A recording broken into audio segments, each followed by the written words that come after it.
a very light option where, generally speaking, most of the finance work gets done in finance. We have limited transaction. Then there's a more detailed integration option where we have more of the functionality in IFS and we're simply about transaction. So at that point, yeah, we can maybe just have a bit of a discussion about which of those options are maybe more applicable, or if there's a combination of the two you might want to use.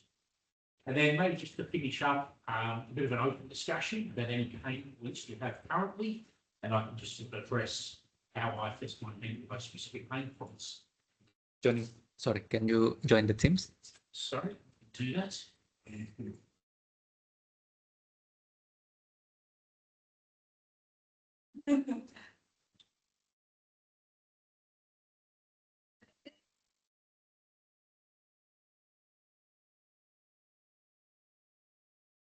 Oh,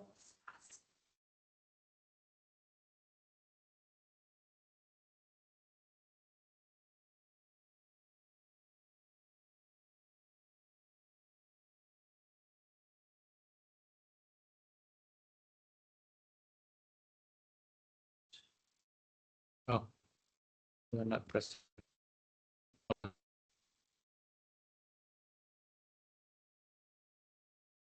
Press it. So we can present. Yeah. All right. Yeah.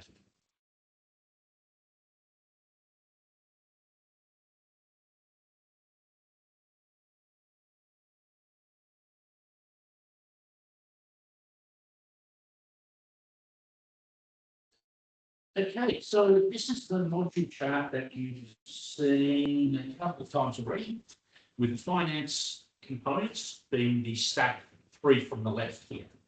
So what I've done there is just highlighted in purple the items that I think potentially would be applicable for yourselves, and I'll talk through those first, then just mention what the other modules do briefly, but I don't think they're probably going to be applicable for yourselves.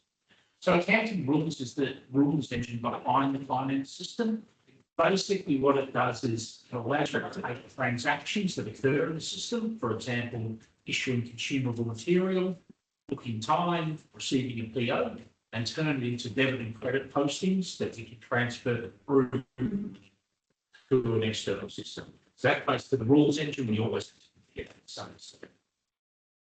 Coming down a little further, accounts payable and accounts receivable. Essentially, that's your supplier invoice processing, your customer invoice processing, which we've probably got to discuss whether we want to do that in IFS. Processing, customer payment processing, which would be definitely in an external finance system. That's your APM modules. E-invoicing is a facilitator for particularly the accounts receivable side. In particular, if you want to do EPOL invoicing, so there's a lot of e-invoicing initiatives being implemented by governments these days. We have to send invoices electronically. Debt financing time. We were talking about in the engine shop solution earlier, where we can treat every engine shop induction or every workshop induction of an aircraft as a project and essentially do accounting for it on the basis of percentage of completion. So recognising milestones that you're going to achieve and then being able to recognise what your cost and revenue is as a result of achieving those milestones. So I don't know whether you use the project accounting methodology, but particularly for your engine shop, for doing your cost recognition and your revenue recognition, but that would facilitate that. Then finally, down the bottom, the financial reporting is pretty much as it says here. It's the reporting engine, including the lobbies and some specific Excel-based reporting tools where you can produce reports across the entire finance module. So I was going to then talk about the things I haven't highlighted. General ledger and parallel accounting, that's the core GL system. Pretty sure you would not need that unless you're going to use IFS as the main finance and accounting system. But that's your core GL essentially. Fixed asset management, I haven't highlighted it here, but it's a possibility I should have. This allows you to do asset acquisition, depreciation, disposal. There is a little bit of overlap here when you're managing any sort of, particularly if you're an airline, if you're managing your roadable pool, that's what I mentioned earlier today, Some assets you may not want to expense on consumption, you may want to depreciate them over time. If you did want to do that in IFS, the fixed asset module on the way and a bit lower, cash planning. If you're doing your full GL handling in IFS, to do your cash flow forecasting across the business. That's essentially how cash flow management in IFS. Business planning is your core financial planning function. Something like TM1, Cognos, the sort of specialist ranges. IFS has a substitute as well. And then finally, group consolidation, if you were IFS finance in a multi-company environment and you want to consolidate your financial results, IFS can cater for that as well. But as I say, what I think at the moment is that the pieces you may need are highlighted purple for external finance system. So pause for a second and just check that. So roughly on whether it's the limit or the demarcation when IFS and finance would be.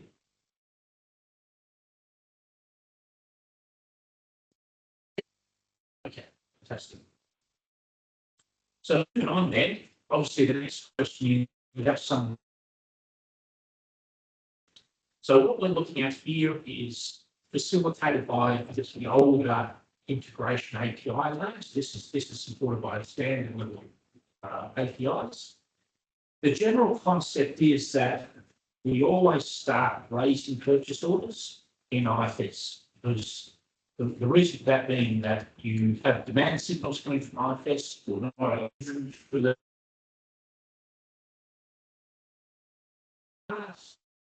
ordering, you need to start to order part A or part B or if it's changeable. But ultimately, once the order is raised, item 2 sends that purchase order's details across into your external finance system. Sorry, what is the meaning of the external system? External system in this case is your finance system. So this is a generic slide we use in our documentation. This is finance or finance. Yeah. So typically today, this is how the vast majority of our A&D clients operate for their finance integrations. For example, I focus more on the airline side. These guys do more MRO, but Air France, KLM, Qantas, Copa Airlines, Southwest, UPS, all of our defense customers, this is the model that they have. So they're all running Oracle or SAP or something like that as their corporate backbone. And this is their structure here for how do they send data from IFS to their back office finance system. It's adoption one, yeah. So I'll just talk through the flow, then I'll talk through the flow. So basically the orders are raised in IFS, sent to your finance system, so the finance knows about the committed costs. We'll then do the receipting in IFS and we'll send a receipt notification to finance as well. But you can basically GO in it. So you now have everything you need in finance to do your 3-way match. Normally the invoice will come in and first thing will be that the MRO system will validate it and say, okay, from a technical perspective, yeah, we acknowledge that's what we received, the invoice is aligned, but then send that invoice as a draft through to finance to accounts payable processing. Accounts payable then pay the invoice and send a notification back to say that it's been paid. So within the MRO system, we have traceability of what supplier invoices have been paid or not. And that's pretty much the end of the flow there. So we're not sending detailed transactions around inventory consumption or time or anything. It's very much a light integration where we're really just sending POs across, making sure they're paid, and then getting notification of payments back. So the next slide is actually based on what I've done with another couple of customers. One of them was Emirates Airlines, where there was a lot more autonomy within the MRO solution to manage and report their own transactions and send more detailed transactions back to finance. So in this case, IFS is on the left-hand side there, finance solution on the right. So from an incoming perspective, we would normally synchronise all your supply customers and any currency exchange rate master records from your financial system into IFS. So all your master data comes from finance, comes into IFS. Going back the other way, send through authorised supplier invoices, we send through draft customer invoices, and we send it through finance journals. So basically that may be transactions associated with invoice, inventory consumption, so some time bookings. If you wanted to account for fixed asset depreciation, we can send all of those back from IFS to the finance system. What I've got within the two boxes there are the general functions that are performed in each of them. So going through from the IFS side, obviously the demand generation comes from your work packs and your operational system. That's the trigger you need to buy something. We will then order them in IFS. We receive them in IFS, and you do the three-way match in IFS. The three-way match is a trigger point for us to transfer that to finance, who then take care of the supplier payments and all the banking systems. When it came to the customer invoicing under this model, because we have all of the detailed cost transactions and the contract information in IFS, under this model, the invoice is raised in draft status from IFS. It's easy to do. You send the customer invoice to finance, and they take care of then issuing it to the customer and then doing a credit follow-up and payment to the process as well. From the finance side of things, as it says, finance takes care of supplier payments, customer payments, and credit management. Still, you call your system, takes care of fixed asset management and also the finance.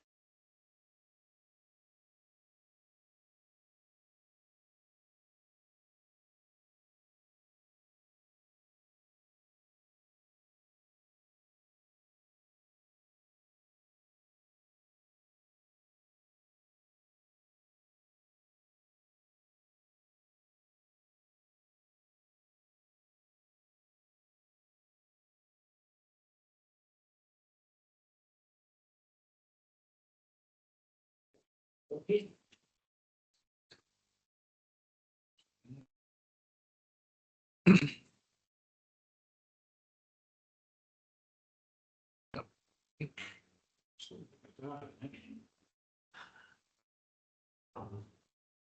Okay, back.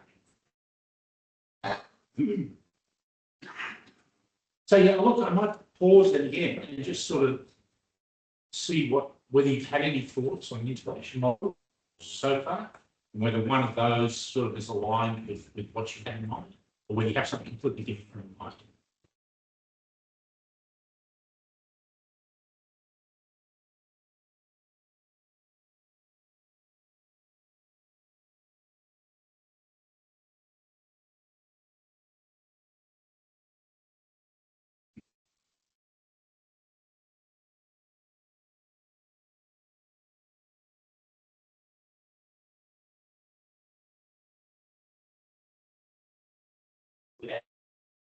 If you now to maybe Fully and the family. Yep.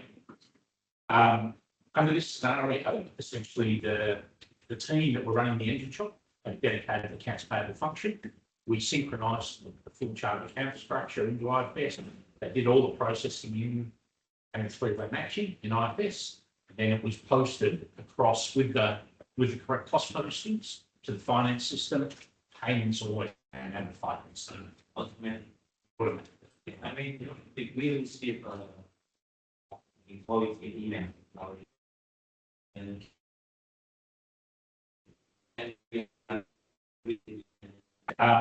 IFS has just released a new capability that does cover that. So you have invoices coming to an inbox, it'll scan it and it'll interpret it with AI and register it as a supplier invoice. So that's called trial, I believe. It's newly.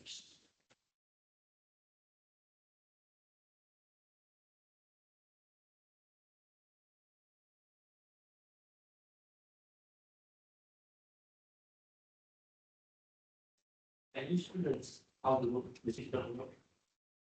Like, happy or eventually. In, for example, Yeah. yeah.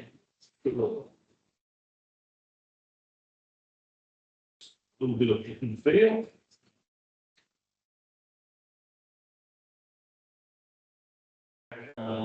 And you know, unavailable millions, Cash payment, yeah, available millions. paid. Yeah, yeah, full. So if you didn't want to use external finance for any reason, IFS can act as completely standalone independent finance. Yes, that would be one option for some of our customers who use IFS completely and so for finance and all of the operations. Many of our biggest customers will use a different finance tool like an SAP or an Oracle, and we will integrate with it. And what Andrew's just shared is there's two common ways that we integrate. One where the Oracle or SAP system carries most of the weight, or one where part of the finance operation goes on within IFS and there's a operation running. So it's one of those situations where it kind of depends. We don't expect that you evaluate IFS for finance. It seems like you're down the road going with an SAP or Oracle, let's say. And then in that case, we have no, it's just determining where that line is going to be drawn, where the finance part is managed in your other system versus IFS. But IFS has the ability to capture or provide all of that information that IFS is the case, but it can also, to some extent, do. Just thinking, given showing here at the end of it, the corporation you can't step out to the room next to all the finance and not to show one of finance and the finance functions.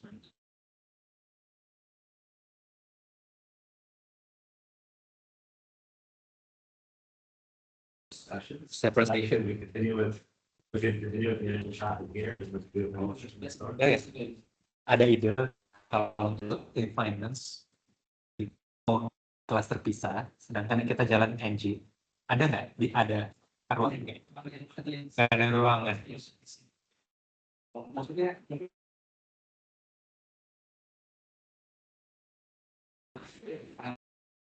yang udah dengan sama soal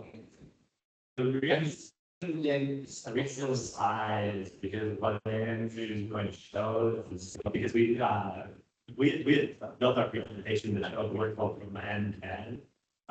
So what's being asked for now is the things that we showed very early on in the presentation yesterday. So we're more than happy. But then I think it would make sense to do that in a new session for people that haven't seen yesterday. Is it just three of you that represent finance? Yes. Yeah. So that it's, we could just do that next door if everyone's okay, and then leave the rest of the team to go on with the other stuff. It's up to you. Ya, apa? Ya, iya betul. Jadi, oke. Iya, jadi memang kalau ini konsepnya itu cuma integrasi, fungsi kontrolnya tetap di finance. Yang kita lihat, iya, ini. Paling kan sedikit lagi ya, menjadi satu inventory, habis itu yes. How about the inventory valuation? I think just your property. I can chat to that. So in terms of inventory valuation, we support a number of different valuation methodologies. And you can basically specify a default valuation methodology, but then override it on a part level. So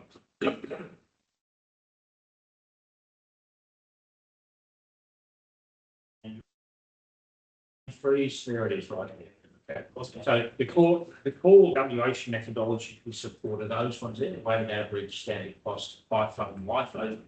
But we can then combine that with a level of part cost control. So it be cost per part, cost per batch, or even cost per serial.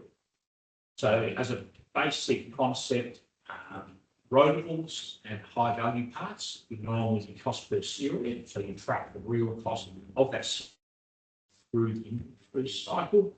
Consumable and expendable parts generally would be weighted average, and either cost per part or cost per lot batch. Similarly, repairable parts, where they could be in multiple different stages of repair, would normally be weighted average.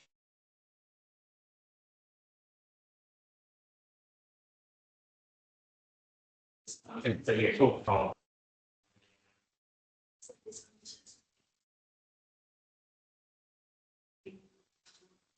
and sell process. That was in the part was member, so we assign to the age. I'm looking inside the condition. okay. The condition is assigned on receipt of the part into inventory. So as you receive into inventory, part or repair, you assign the condition.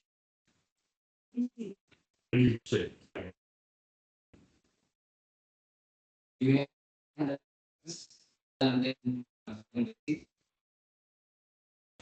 Condition of a part of it as well. So it's not what part condition can be modified after receipt is needed. What is it that you're looking to do? What is this?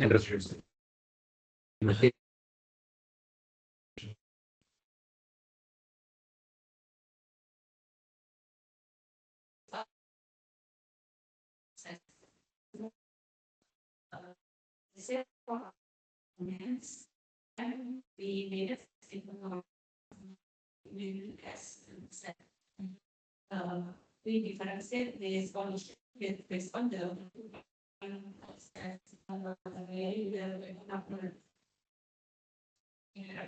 So talking about is where you're talking about serviceable, unserviceable, or all there. Yes, well, in this one, the installation of the component is affected. That will finalize that condition. Because, for example, you can order a new part, but if it comes damaged, from a compliance perspective, it is not a serviceable part. It's actually not even. So, from a compliance perspective, it's not really up to procurement to predetermine the condition of that part. It does have to go through inspection, and a quality inspector has to agree that that is the condition based on the 130, 401, whatever the COC that comes with that part. So you can include conditions in your procurement process and say, I want you to order an overhaul part versus the new part. You can even order an unserviceable part, but that will be finalized at receipt when you're basically correcting that particular batch or some or whatever, and telling the system about that. It's usually a two-step receiving process. Worker or something like that says, yes, it's here, I acknowledge receipt, I'll attach it in documentation, I'll make sure there's no obvious damage, but then most things go to a quality inspector, and they will make that final determination, is this actually new, is it actually serviceable, that's the final piece, but you can, in the purchasing side, you can have conditions that you are saying to the vendor, this is what I'm ordering from. Did that answer what you were asking? Okay. And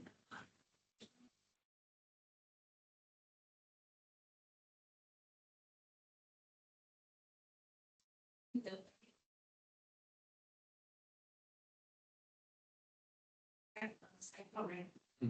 is after new and install and remove and repair. All the babies the value of the component. The expense will be happen after the installation or when. It depends whether you're treating that component as a fixed asset or as an inventory value. So generally speaking, if you're treating it as a fixed asset, you will be depreciating it based on the number of cycles or a number of hours. And whether you issue it or return it, it won't have any difference. It'll not drive the cost. If it's an expendable part though, it'll basically be expensed when you install it onto the aircraft. So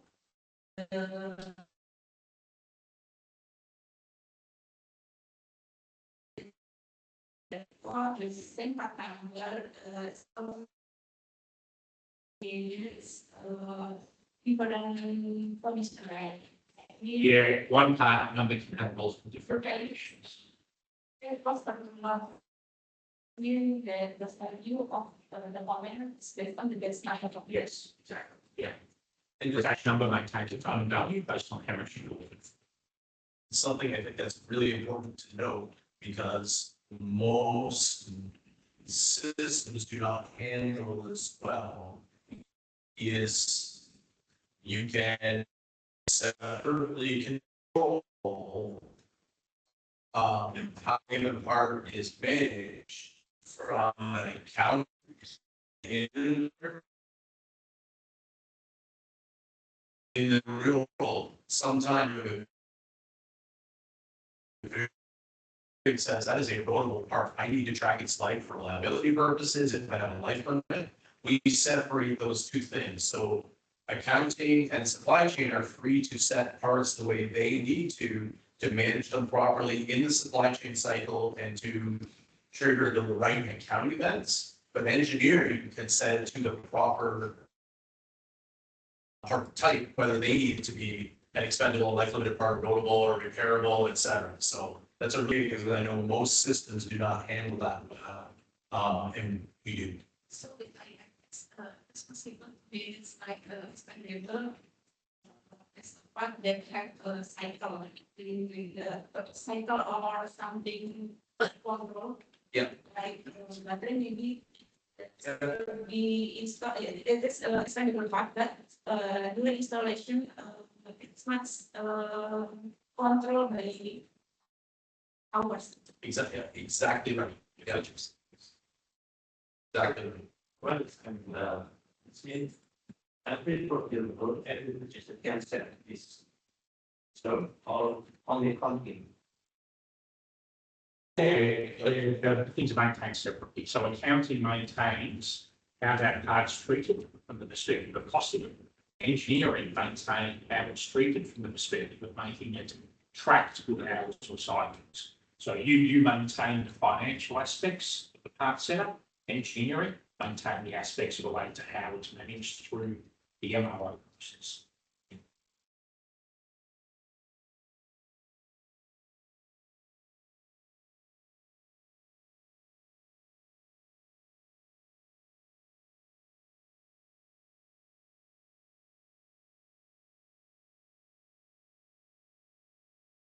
Yeah.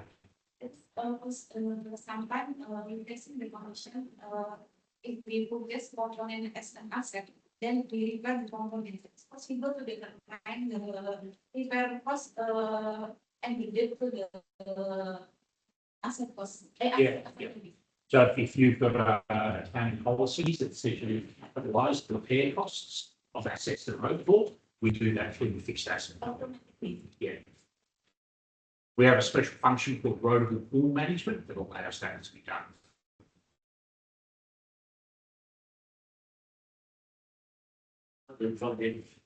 Project comes.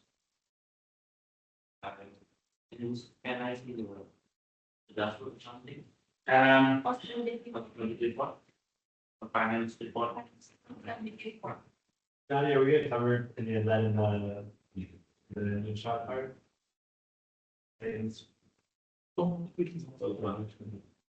what I'll do, I'll show you, this environment doesn't have a project dashboard set up, but I'll show you how we aggregate the costs under a project number, and I'll go to another environment to show you something with project setup. So basically, particularly with engine shops, the project number is essentially what we call a work order number here. And the work order number, every single transaction that is done against that work order, whether it's issuing material, processing a repair order, booking time, using a tool or a piece of equipment, it will always generate one of these transaction codes. And that transaction code will have a cost center associated with it. If it's not time, if it's material issues, we'll have the part number, purchase order number, supplier and the invoice number. And then ultimately a cost amount as well. What we can then do is apply a contract to it. So this will basically apply the contraction terms that are set up to that particular project. And once that's done, it will generate aggregated cost lines. This shows we haven't got any contract set up. It's okay though. Basically, you can see the concept here though, we've aggregated all of the different transactions into a summary of costs by module number, essentially, and into a number of sales to invoice the customer on. So that's the foundation of the project management costing module. It's the transactions which are linked to that particular workbook. One second, just log into another environment. I'll stop sharing for a second. If you want us to stay for a little bit more time, I think Johnny will actually show us all the cost lines that is coming across. And you can see.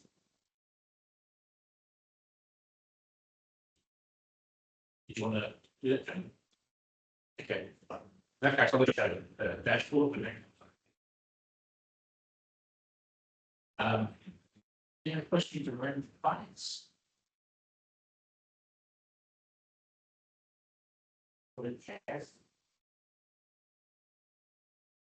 And decide on it.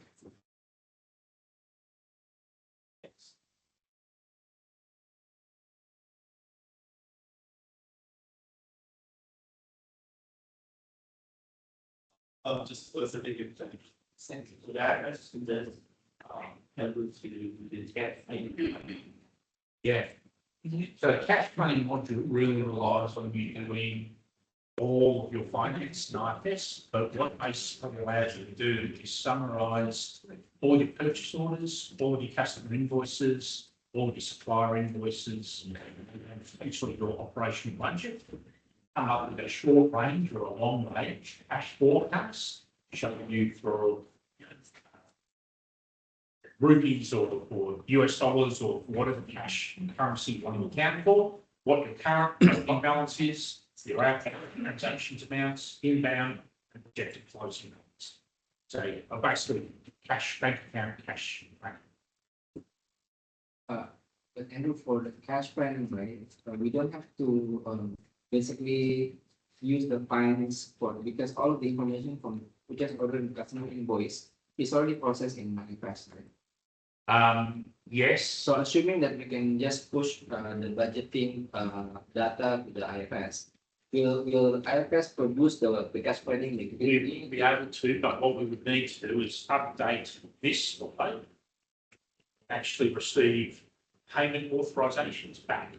Because at the moment, in this slide, we don't have supplier payments or customer payments coming back into IFS, and that's what we need to add there. If we did that, it would work. Okay, so assuming SAP or Oracle can provide you with payment information, Yep. then it should be activated. Right, exactly. So the forecasting itself will be the same as the one that we shown related to the material forecast, or is it different?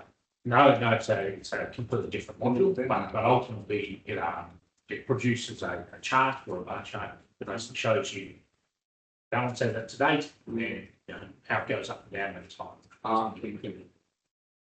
But it doesn't need any other external input. So we were looking at the demand planning chart earlier, and it's going to feed it with algorithms and things. This just charts what we know is going to happen from the transactions.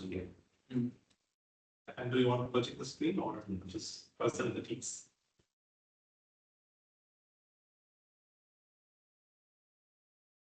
Teams.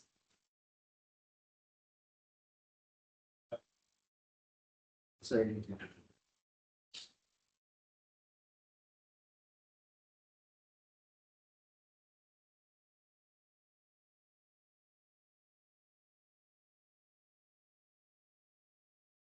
Yang dari engineer dari yang paling misalnya sekarang action is getting iya supaya sini udah kita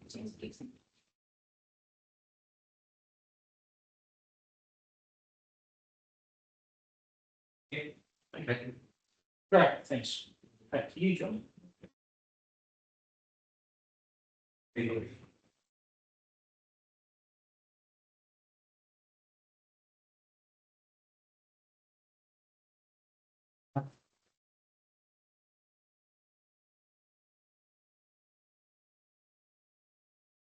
So, I want to continue with the, just show the finance snippet of the cost line before the key points.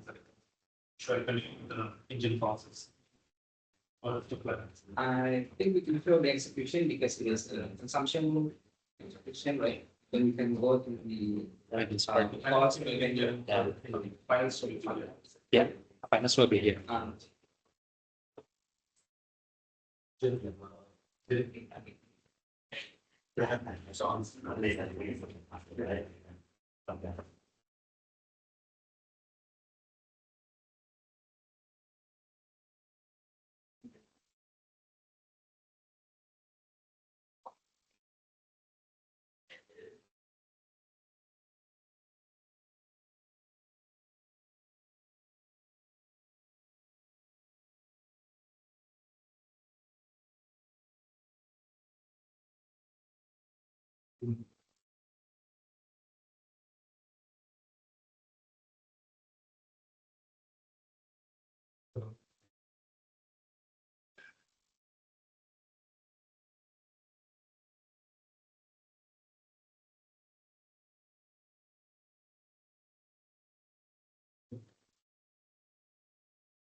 Right. I hope the online users can see my screen as well. So welcome back from the morning session. So the continuation of the engine shop process that we were discussing in the morning. I hope this will also be touching upon the component MRO in a little while. And also we will draw the connects between the supply chain as well as the finance costing as well, right? As we go down the process. So this morning we stopped at gate 0. To the engineering framework, and then we went into the role of commercial, how they can define the contract, and then we switched hands to the planner, how they can assign the maintenance tasks and events, LLPs and mods, and they can create a work scope, and then we release it to the shop floor execution team. And we initiated gate 1, right, and then we did the engine quickly, and then the engine got resolved to the engine workout. So then we started doing the disassembly. So I was trying to show you the disassembly process, like how we will issue the material, how we will start signing off the task requirement, both for a single work order as well in a shop floor workbench. So I'll quickly start with that and then move on to the next steps of the disposition process, and which will draw parallel with your component repair shop as well. So I can just tell you like what is the key variance. So for the component shop users who are here this afternoon, so the engine shop is going to be the superset. So that's going to be the holistic gate process. And the component process also adopts the same process in terms of an execution. Like for example, your disposition, identifying your defects, and also doing a repair process. It's going to be the same, right? But then you will see how simplified the process will be at the end. How can we compare? So now I'm into the gate 1 process. Now just to show you where I am.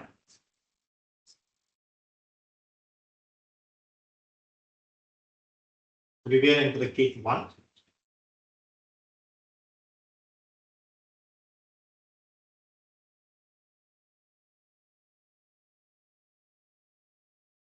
So this is the gate 1 process that we touched upon. So where we will be talking about the disassembly and the disposition process, and more into the detail. So we took the example of a fan module and we broken down into fan EMU and the fan blade, the piece parts, right? The hub and the shaft. And this is something we have already established. So now let me just give you a sneak peek of how we will be looking from a perspective of a production shop. So how the production shop floor, they will see their assignments, how they will see the work task, and how they will book time, request materials, etc. Right? And then we will get into the disposition. Now, having said that, now this is the shop floor workbench. Again, a one-stop workspace for everyone to do. Now, this is more of a signing in. So I, as an engineer or a mechanic, I'm logging into this particular window so that they can get a complete visibility of all the typical engine orders here. So let me just increase the size. So for a given engine shop, let's say in GMF Jakarta engine shop, whether it's a commercial cell or a defense, so they can see all the engine work orders that's coming to them, right? Anything that comes from a different engine, like removal of a fan blades, removal of a fan top, module from different engines are coming here. And you can see that taking an example of one particular aspect, they can start making the setup of your, the work center, the machines that you're going to use. And you can start booking your time all in a click of a button, or you can use your barcodes. Any means, you can use your mobile. So up to you. So there are multiple user-friendly process to make your actions. Now from here, you can see the material status. Now for the supply chain team, they can say whether all the materials are available, issued or reserved. And then they can say whether from an operational, whether the action is already initiated, whether they start booking time and whether they signed off. So this morning we signed off one particular task, right? So I'll be switching between the orders just to make sure I don't get into the full process. Rather, I will pick up some orders where logically we would have completed, right? And you can see all the planning start, your operational priority of the type of work that you do, which is a normal overtime or rework, for instance, based on your disposition. Again, you're restarting there. The operational work type will determine your costing because that will not be billed to your customer.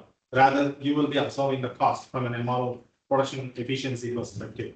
Then again, you can see the clocking, in what mode you're operating. Is it an automated, manual, and the type of scheduling that you do, and all your estimation versus your actuals. Now here, all the estimations there, and you can see what skills and certifications, like say, the type of your labor, your mechanic of engine overhaul, or your NDT for cleaning, or sandblasting, or drilling. So what exact labor class is connected with that particular work order, and also the inspector or an engineer who is going to certify the job.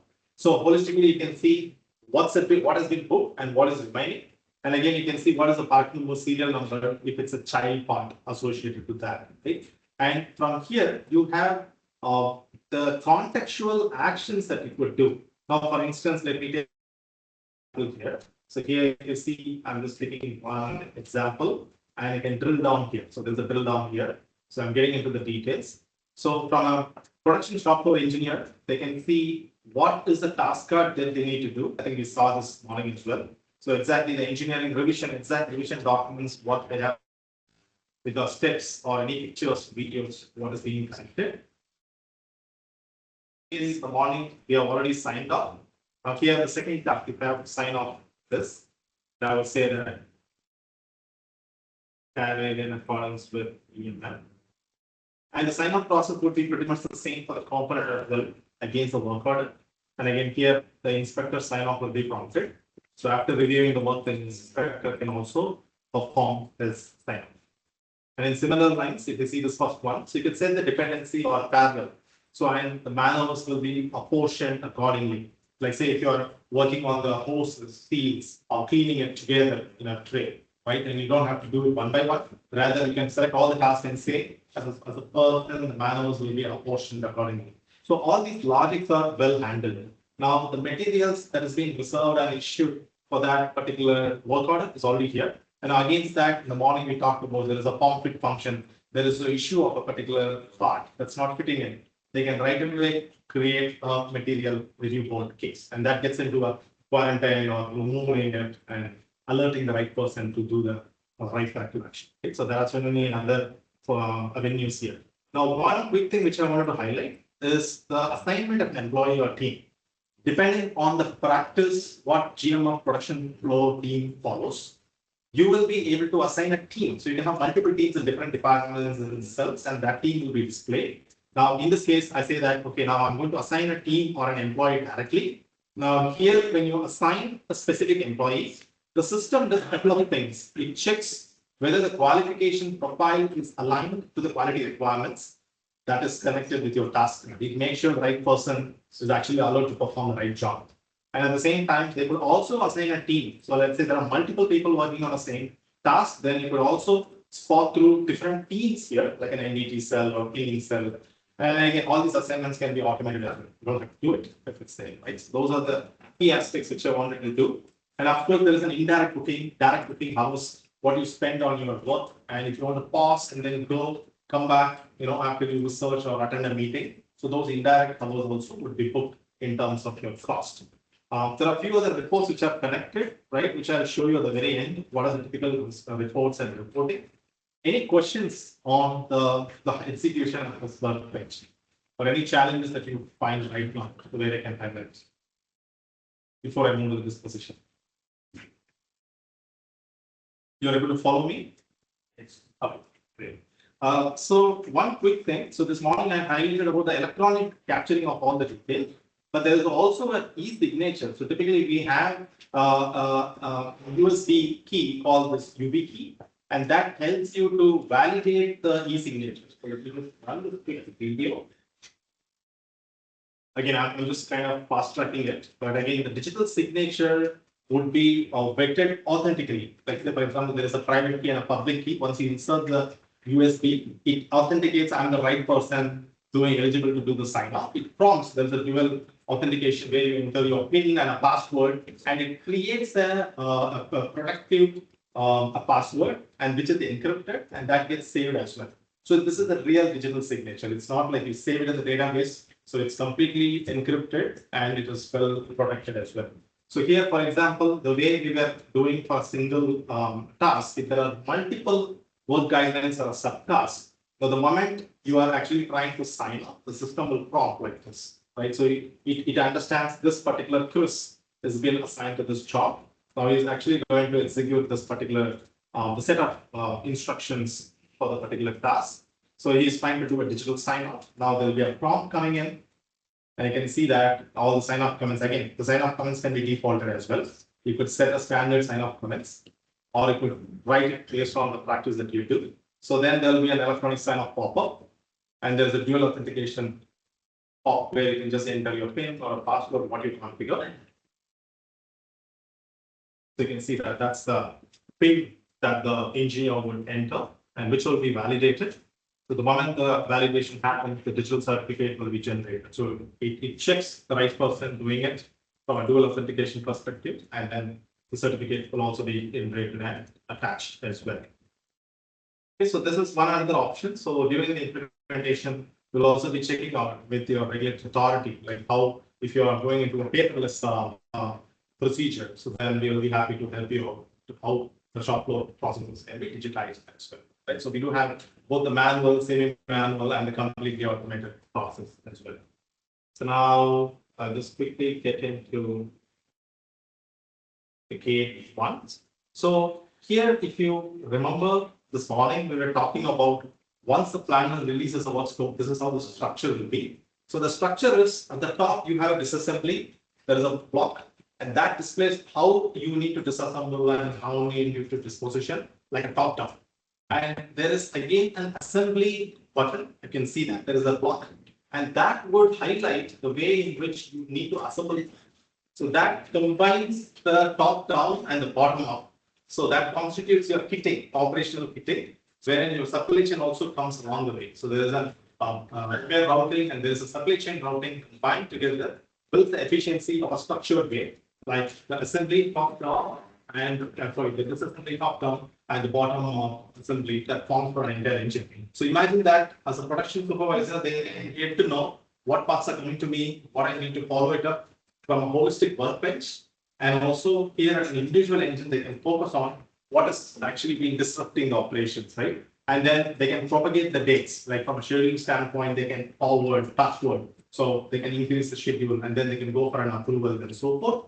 They can compute the cost as well. So I can see that there is an estimation versus the actual at all point in time. For instance, if I go back to disassembly, we completed the first disassembly, right? If you go back and check the cost, so you can very well see all the typical cost buckets, whatever we have configured, your estimated materials, labors, your machines and tools and everything will be computed automatically.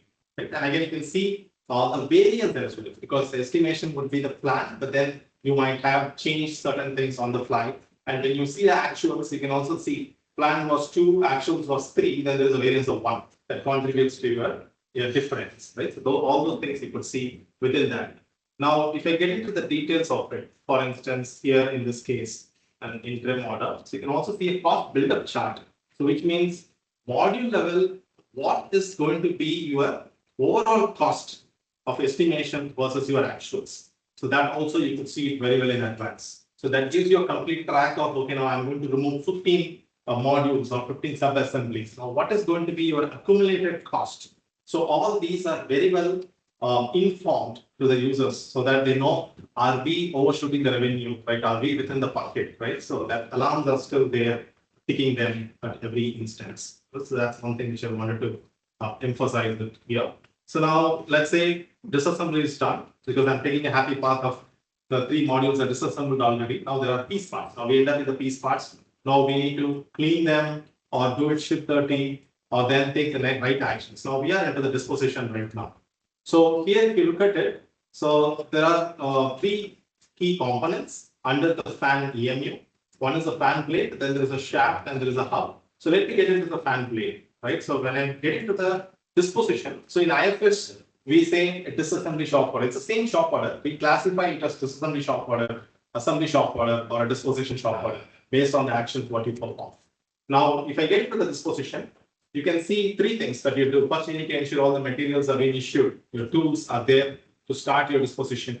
And then the way in which you perform your operations, right? So you have your task and procedures. For example, clean and inspect your fan blades. Now you subject that to your cleaning and your NDT inspection, right? Magnetic particle or fluorescent particle inspections or any relevant thing.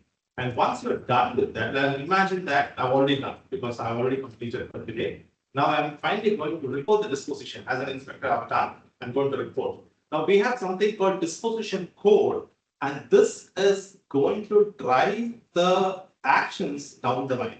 Now, for example, in IFS, if you see the complete industry best practice of what are the disposition actions, like repair. And again, depending on your capability, we define the capability of parts based on your repair, the combination, and then there is an automated routing for internal or external. Reuse, the way you can reuse the same part as it is, scrap, right, driving your approvals and then replenishment from your stock. Based on your part, what you identify, then you phase it out and then remove it and then replenish from your stock, right? Of course, depending on SD. Now, these are the key, and you're going to see that. Now, for that, we have something called disposition code. Let's touch upon what is this going to do and how does it drive the automation. Now, the very moment we get into the disposition, I'm just taking one example. If I just go there and then say, okay, let me see the holistic list of the disposition framework. And this is completely user configured. Where you can see here, you can modify. So 1 is basically a reuse or 2 is a scrap. Whatever the way you can do. And all it does is, you can see there are different flags. Like say, does it have to create an inventory? Does it have to accompany a repair? Or should we report a discrepancy for such case, which is nothing but your defects or non-routine? And what do we do? Can we reuse it? Can we replace it? Or there is an automation in terms of approval within that? And what conditional code? So if for a scrap, unserviceable or phased out, right? Or for repair, should we also default unserviceable? So everything you can set it up here. So the moment you set this up, so if I go back, I already configured this here in the disposition shop order. Now here, for instance, you can say that the first one is reuse. I'm going to reuse it. In this case, I will just say that repair, reuse, and keep the demand, right? Now, let me just show you. Yeah, so this one. So this is going to be a reuse. I can come back and then say, identify the serial, because you would have cleaned it. Now, in that sense, I will just say that what are the serial numbers of the fast blade? I will in this case. Now here, just say that, okay, there are 1655 and 14. Now let me just.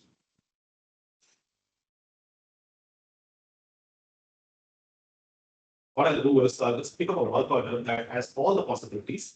Just give me a note. I'm just going back and just picking up work order. So sure you I'm just shuffling the one that we already had. So I'm just going back to that. Just going back to the same this position. The process is going to be the same for the CFM engine and for the gas turbine engine as well. So if you see there is any variation, please do voice out. So now I'm going back to the disposition where you can see all the 4 actions I want to show to you. Now you can see the status of disposition has not been done. It's completely new. Now I'm going to reuse, for example, the first part. I just go into the details of serial and okay, now that's going to be the first fan blade. So out of this 4 fan blades, now let's say I 1725, and I'm going to just say that hey, that's going to be serial. And the moment I say the serial, you can see there is a status appearing here, identifying the parts right after cleaning. So you identify the parts. So the moment you identify, so the condition you can see that it's going to be serviceable. I remove a serviceable, attach a serviceable, right? So in case of a swap, you can remove, disconnect, and then there is another engine work order that you can swap as well, like a raw line. So this could lead into another scenario, but there is a disconnect between the parent and the repair order, and you can send it over to the other engine order as well, depending on the way you would, swap the parts as well. So now in this case, I'm just removing it. I'm finding everything is okay. I'm going to attach it. So in that case, I can say release, and then I'm just saying that, okay, I'm going to approve this. So then you can see that the status of this particular aspect turns into approved, which means the part is attached back. That's it. So your disposition is done.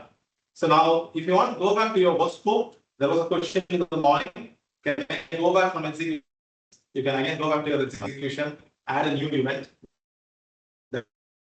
Start. It's like a cycle, like a rework or a new scope that is identified. So you have all the continuity that you could do. Now, for instance, let's actually go back to the repair. That will be a little interesting. So understand that is one of the pain area right now. So where based on the capability, you want to do an automated routing. Now, I'm identifying the serial number here. Let's say, for example, serial number 27. I'm just saving it. So I can see that the status will come so that the engineer or the technician can say the part is identified. So the very moment the part is identified, you can see there are 2 tabs coming out. So right, there are 2 actions like discrepancies and repair codes. This has been driven from the disposition rules. Hey, we need to report defects for such discrepancy code, right? And we need to send it for repairs. Automatically it comes in. Now here I'm actually going to say that, okay, now let me start reporting the defects. Now we can see that there are no repair codes, right? And there are no repair orders generated. As you can see, it's all empty. I'm just going back to the discrepancy and say that discrepancy code. So this is basically your repository of defects as per your engine manual. When you know there is a crack, there is a kind of marks or something, what you have. Now here, I'm just going to say there's a crack form. So the moment we say crack, now there is a connect between your discrepancy and the repair code. So there's a mapping that is here. And what it does is it understands and brings the right code. Right, it says, okay, repairs.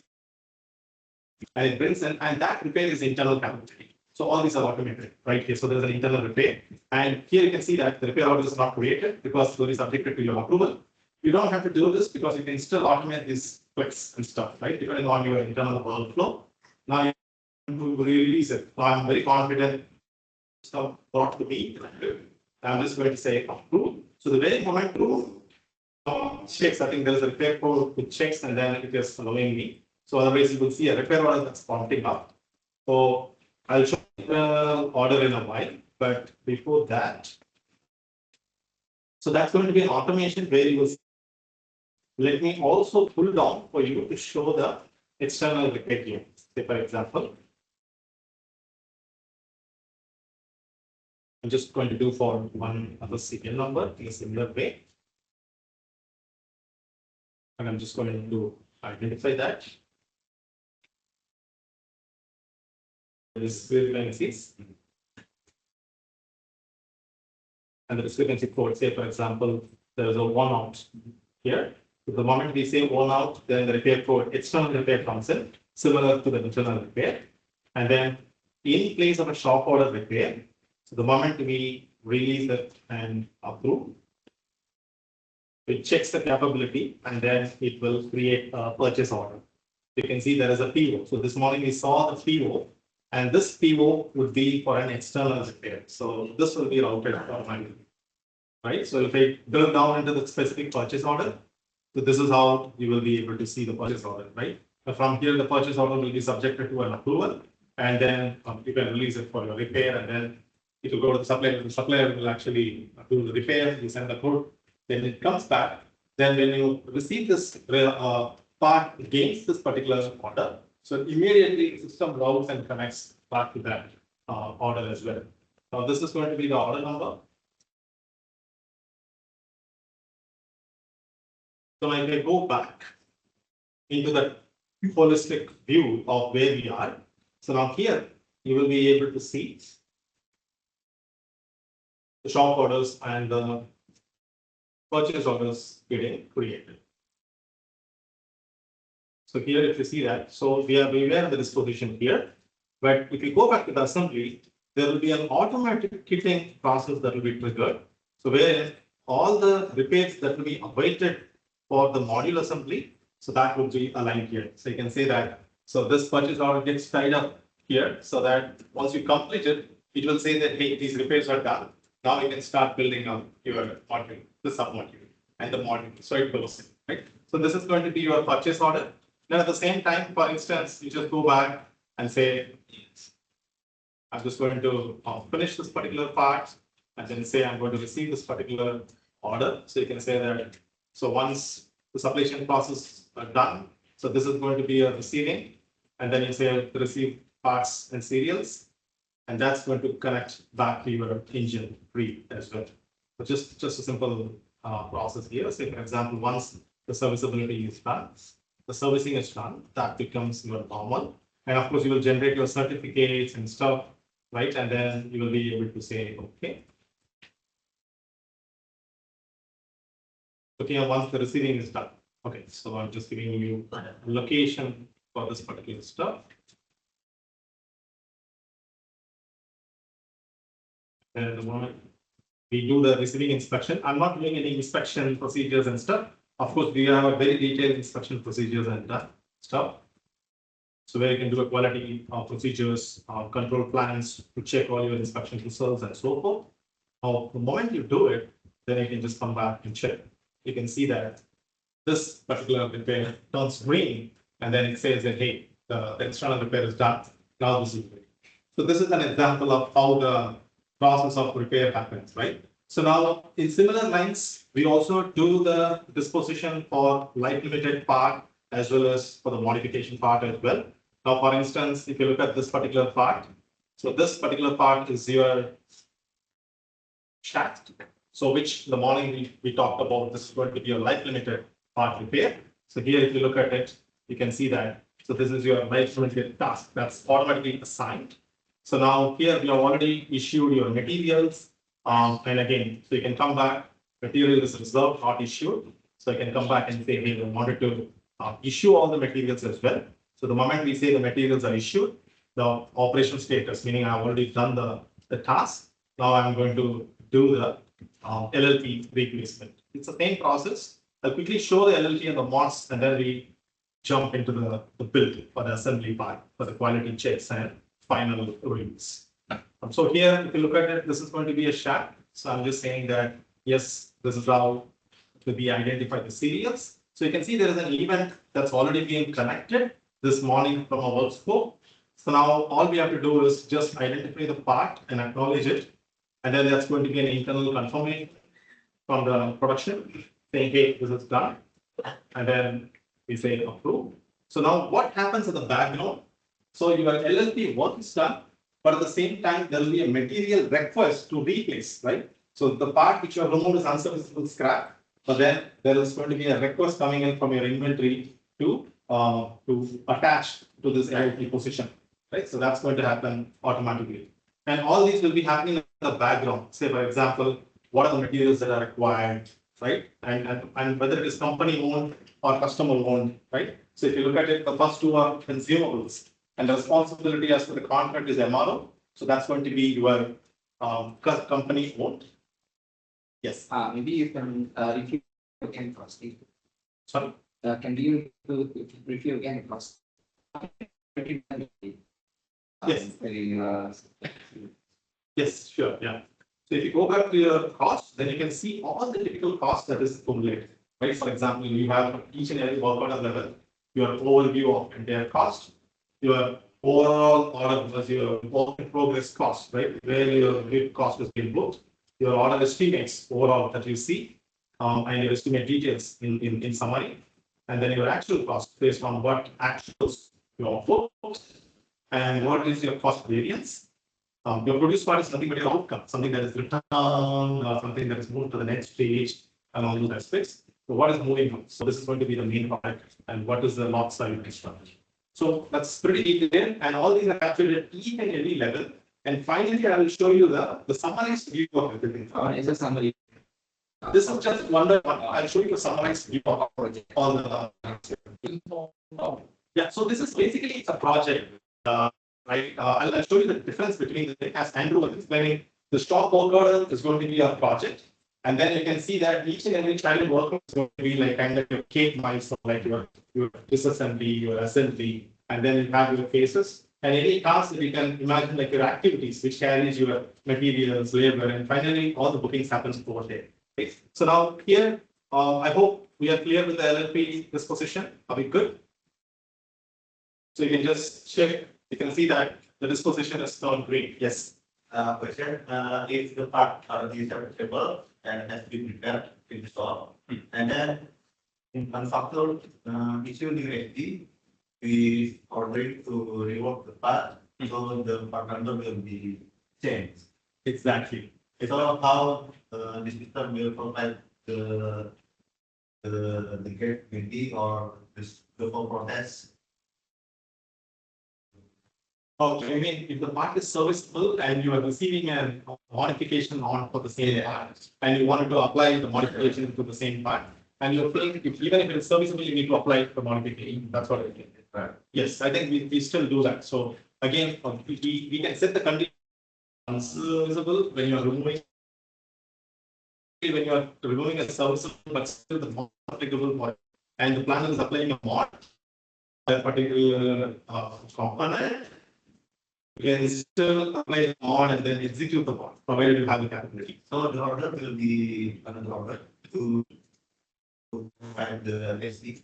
Yes, it will be connected to the SD and then it will show the complaint to the same part. So for example, there was this point which I was coming through. There's one disposition which carries a modification here. So you see this modification of a hub. This morning in the workshop we added a hub, if you remember. And that particular hub is nothing but your modification task. Right? So if I show you how that. Okay. Here, if you look at it, let's just first issue all those materials here.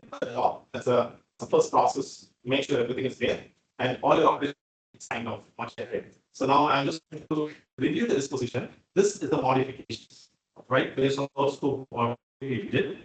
And all I'm going to do is after cleaning all the process, this time is connected to that, like serial number. Identify that. Here the condition I've set it as unserviceable, but you can take it as serviceable. In your case, it could be the same part. It's the same serviceable part, so that doesn't impact. Now let's say, for example, now here I'm just saying parts is identified, and you can see there's a modification window. There's a page which displays the connected modification. So here you will immediately see this modification that is connected right from the source code. Right? So this is your modification code, and what does it do? It's the part to a new part, which is A13-A01.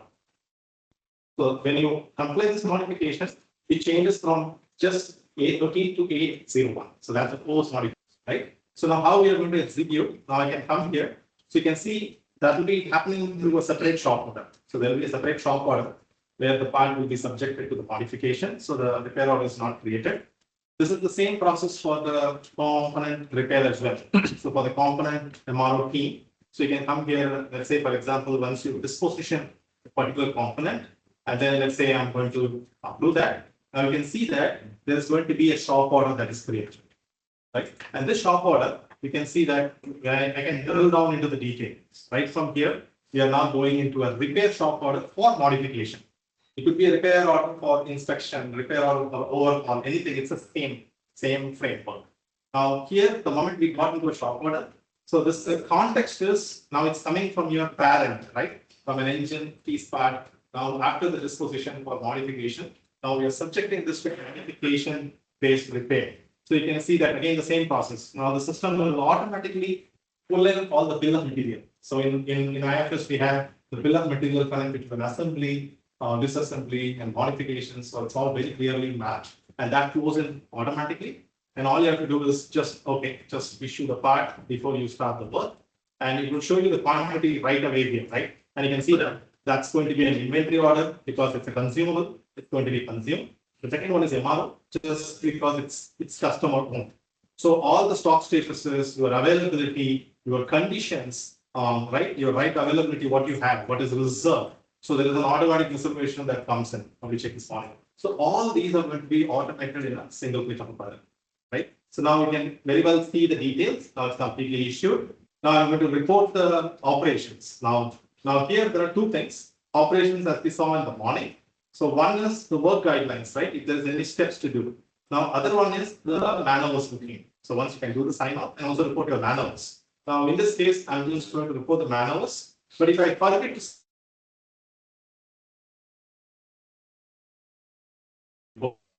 here, I can just come back and book my hours. I can say instead of 2.5, I'll book 5, and then I'll just say okay. And then okay, that's done. So now all the operations are closed. I'm going back to the shop order.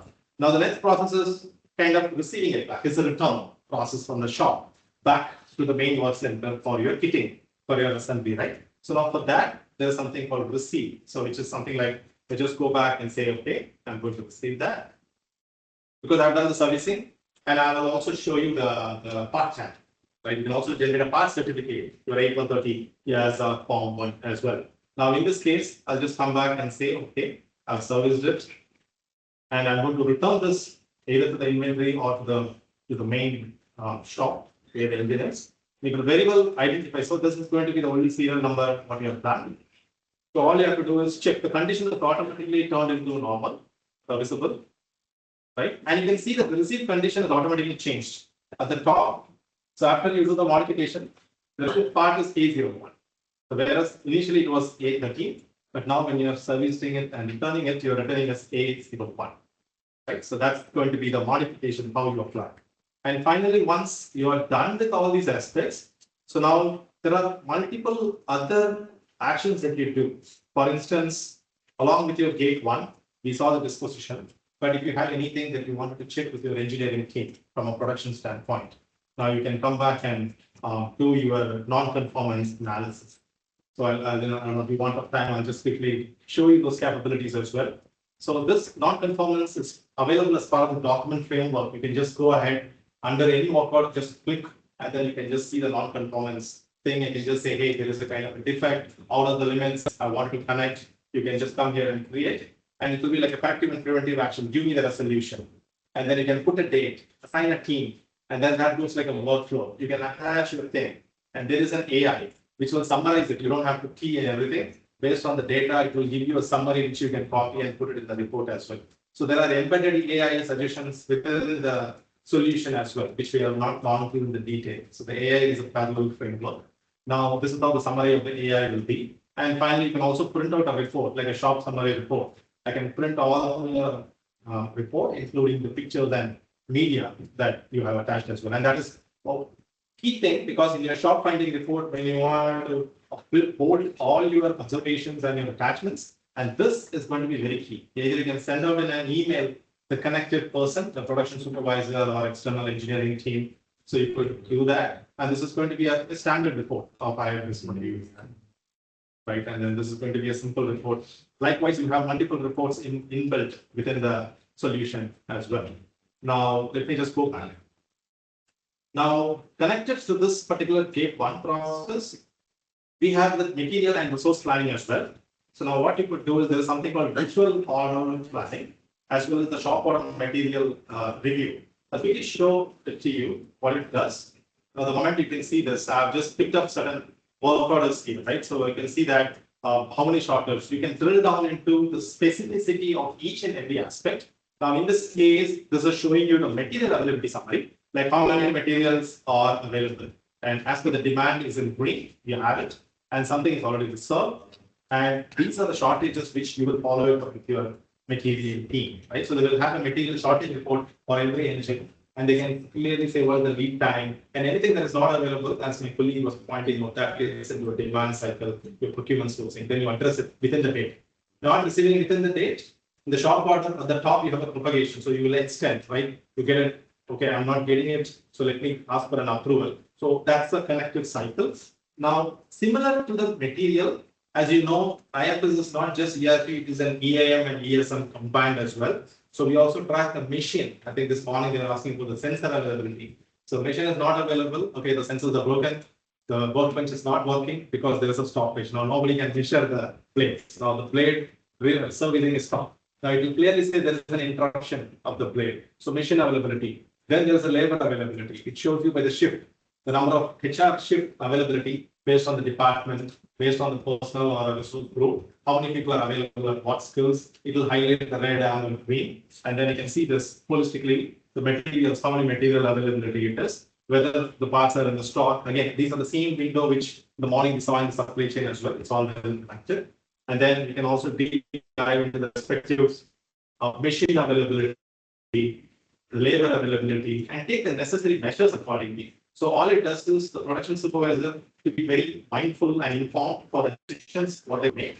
And also you can see again this collectively there, but when you drill down into the specific engine or specific work centers, it will be like very meaningful, right?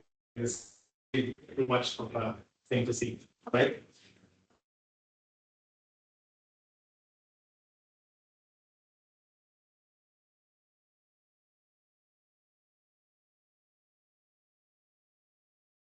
Okay. So, good question. So, if you look at from an engineering definition, there is a work center and the machine that is mapped into your task card.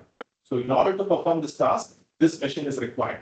For example, like cleaning, I need an NDT inspection, I need an NDT machine or workbench. Map it already, and there is a setup time that is included. Most of the solutions do not worry about your setup time; they only just say estimation actuals. But in IFS, it is very detailed, so you don't miss out any overheads or cost or anything. So once you define it in the engineering perspective, it comes down the line. And then you have a standard capacity, right? For example, if you don't have an actuals, because the actuals will come from your sensors and other data, right? Because you collect real machine availability through sensors. Yes, it will show you real time. Otherwise, we will ask you a time, a standard time, like a shift. Morning 8 to 8, the machine is available. So that machine can churn out 10 plates, right? So that's a standard factor. You can apply a standard capacity and arrive at a report. That's it.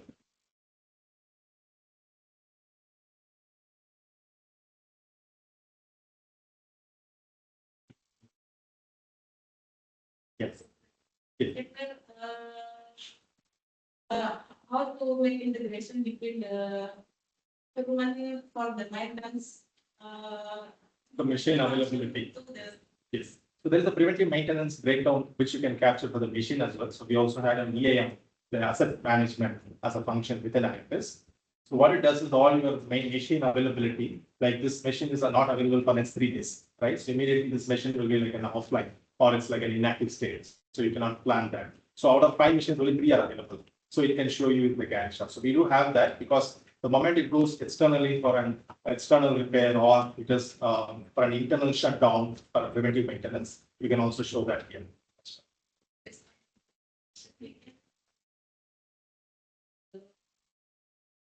ability of the user. Exactly. Utility of your machine and also if you are using any special tools, you can also use the special tool.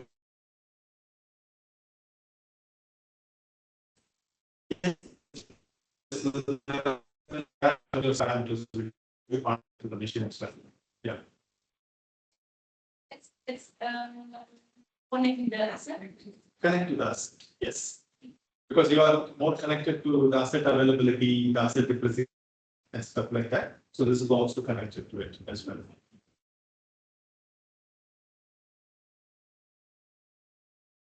How to connect the data of the manpower availability? Yeah. Is there any database that manage the manpower availability? Yes, yes. Also from a HR standpoint, you will have the resource groups. So in the resource groups, you will maintain the different shifts and the pattern. And then you see that how many technicians, engineers are available And then you also connect with your time and attendance to make sure the real availability. So we'll have a standard availability as your shift 8 hours on your calendar basis, or if you have a real time attendance as well. So we can show you how many people are available. So it all depends on the complete ecosystem of your HR, your time integration as well. Yeah, so about to be 4. There are a few more. Do you have any questions? Yeah. Some with the component we from their Okay. how to and how I actually do So we call that as a swap, right? Swap or monopoly. So I was showing you the disposition, like reuse. So when you remove something as a reuse and then you disconnect the repair. So there's something like a disconnected repair of this. Let me just quickly see if I can have that. But to answer your question, we handled the swap and 3. Now if I just go back to this individual shop orders.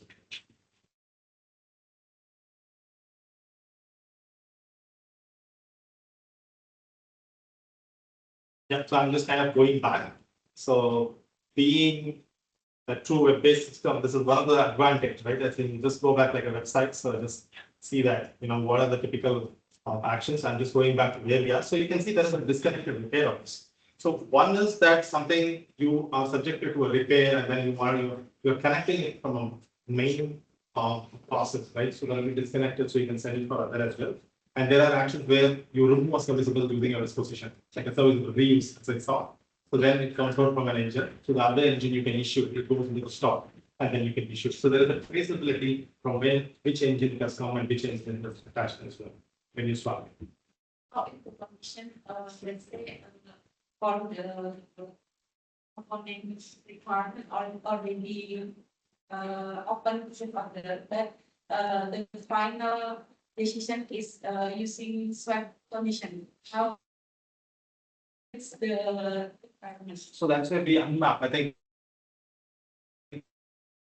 Right, and so you disconnect from the process. So what you're saying is there is already open handle for repair, right? And you're not receiving it on time, Yeah. and then possibly you are kind of swapping it. So that is going to be a common scenario. So the case where you disconnect, that is where you have this disconnected orders, because you disconnect that external repair order, and that goes there because your stock, right? So for example, again, there are complications where two customer engines you are allowed to swap as per your contract rules. Or then you can go ahead. It's the same customer stock status. Then you remove from one engine which is going late, and you can take it, and one engine which is going forward, you can patch it. And then you disconnect this repair order which I showed you. Then there is a way you can disconnect it, and you can change the status that comes back into your own engine. Yeah. So there is a financial implication as well, because you don't consider that as the customer inventory because they're already swapped. So that goes back into your amount inventory. Yeah, like similar case for already as well. Quickly, there are many features, as in what you're seeing here for this 2 hours is basically a 2-day or 5-day workshop. It gets into the detailed process. I'm just skipping all the key highlights. Now, you just saw few aspects, and there's a tool usage as you see. In the shop or workbench, there's also a tool that is connected to that. And that aspect, you can just see how the tools are being utilized. And within each and every page, you also have a chart view. So again, to talk about every particular table that you see in IFS, you can convert that into a chart view, right? So the advantage is you can come here and then create n number of charts. You just don't have the charts for like Power BI or a lobbies or Excel report or query reports that you saw. But naturally, every page is actually a chart. And you can go ahead and simply create any kind of chart that you want. And it's all your imagination of what you want to have it in your x-axis. What do you want to have it in your y-axis? And just created just in 5 minutes. So the moment you go as per the user's thinking, you could just create a number of charts and then use it like a launch pad as well. Right? So that is one thing which I wanted to emphasize at this point in time. So if I just go back to page 3 quickly, now there is going to be the assembly and the build-up checks. So when I say assembly and build-up checks, so the very moment everything is set right, now finally you're going to assemble. So assemble in the sense it will check whether all the kitting is done, whether have you received all the repair components internally, externally to build up assemble the submodules and modules. Now, I've just taken a sample of one work order. The moment you take this sample, here you have something called run preliminary conformance check, and this you can run it at every time the engineering, the production team is going to do an assembly. There is an inbuilt quality check that will check and then say, hey, whether this particular part you're going to assemble is it right or not. Like say with the right parameters, life limits, and everything it checks. Whether the modification is signed off, and then it allows you. Right? That is the key thing. Then other aspect is once let's say everything is done, your testing is done and everything, then you can go into your work scope review and completion. So you have your base work scope, then you compare with the final work scope, you sign off. So these are the events, right? You come back and say, hey, I've done this, and how I have done this using your work order. So you have a traceability. You can go back and check at any point in time. And this is your modification, and you have established your modification through this repair. So you can have all these aspects. And not just that, you will have a snapshot of your modification. Like what is the key aspect, what you have done, right? What are the parts, what exactly you have done from your baseline? What are the baseline modifications, what you have done? And what is your actual on-log? So when I say actual on-log, it's basically like you just saw the off-log and the on-log, right? So there's going to be a comparison between incoming and outgoing. So that always guides the production team to make sure they in a single click of a button, they can send it. They don't have to sit and manually enter everything, and everything is captured right in here. And you have an engine status report. Now, what I have done is just for the want of time, I have just kind of collated these reports right here. So let me just quickly show that reports. So there are a few reports that will be very useful. There is a shop order pick list that connects your material and your operations. So internally, there is a pick list, reservation, and all. So these are some things that automatically the system generates. And the moment everything is done, for example, I'm showing you the invoice of one particular component. Like once you've done a serviceable thing and then you generate the kind of a serviceability tag, then you come back and then review all your things. I think I'll show you the video. I think I missed the video. So this is how you will generate a code for one particular component. So what is going to be your costing, the pricing, what you want to send it to your customer or internally for your approval. And then the serviceability tag is just a sample. Depending on the condition, you have different colors like serviceable, unserviceable, and so forth. I think non-conformance we just saw. And the status of a work order will be shown something like this. We do have an elaborative engine status report. So we saw that the header. This takes 5 minutes because it collates all the data. It's like a production output report. You can use it internally, and you can also configure it externally at a later point in time. So where the given context of one engine, whether it is your commercial or your gas turbine power engines, then it will tell you that what is the work that you have done. What are the units that you have removed? Like all the essential removed units, in the stock status, quantity, everything, and against which order. And all your LLP replacements that you have done. So in this case, I have done only the shaft. And what is the unserviceable condition? What was installed? What's the stock status? What is the parent? And again, what was scrapped, right? What was the replacement for the scrap? Internal repair, right? What was carried out in terms of your internal repair, and the external repair accomplishments, your modifications, and finally the snapshot of your incoming and outgoing. And more importantly, it will show you the comparison of whether there was a part number change or a serial number change. It will clearly spotlight on that as well, right? And then one last thing on the gate 4, which is on the one Andrew was mentioning about from a financial standpoint, how the costing and pricing would be compared. So I'm just taking and filtering down just the work done status here. So if I just take the work done as an example, just getting into one engine work order. So here you can see that as an engine tree, right? Like similar to a contract, it's exactly mimicking your contract. So where you can actually see for a given engine, you see the cost line and the sales line at every level.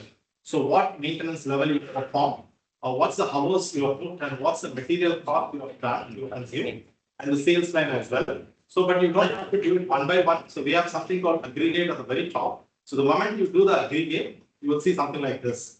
So it consolidates all the complete cost lines here. And again, you can drill down here as well. So I think you're also asking about the history. So where it has actually come from, which work order has contributed to these information. You can see that it's a life limited part, and again, there's some services, labor, material, the cost, and which part number, what maintenance level. Similarly, the sales as well, which will give you the margin analysis and comparison. And finally, you can also see the operational margin across each and every areas, like material, okay, what's the margin which we have achieved? Labor, what's the margin, what we have achieved, right? And purchases, if you have done any external purchase with the customer to that specific vendor, that comes in a separate line saying the customer purchase, you can apply a margin, right? So the purchase amount is $100, but then $10 is your service fee, so 110 and so forth. Yeah, so that's something we can touch upon.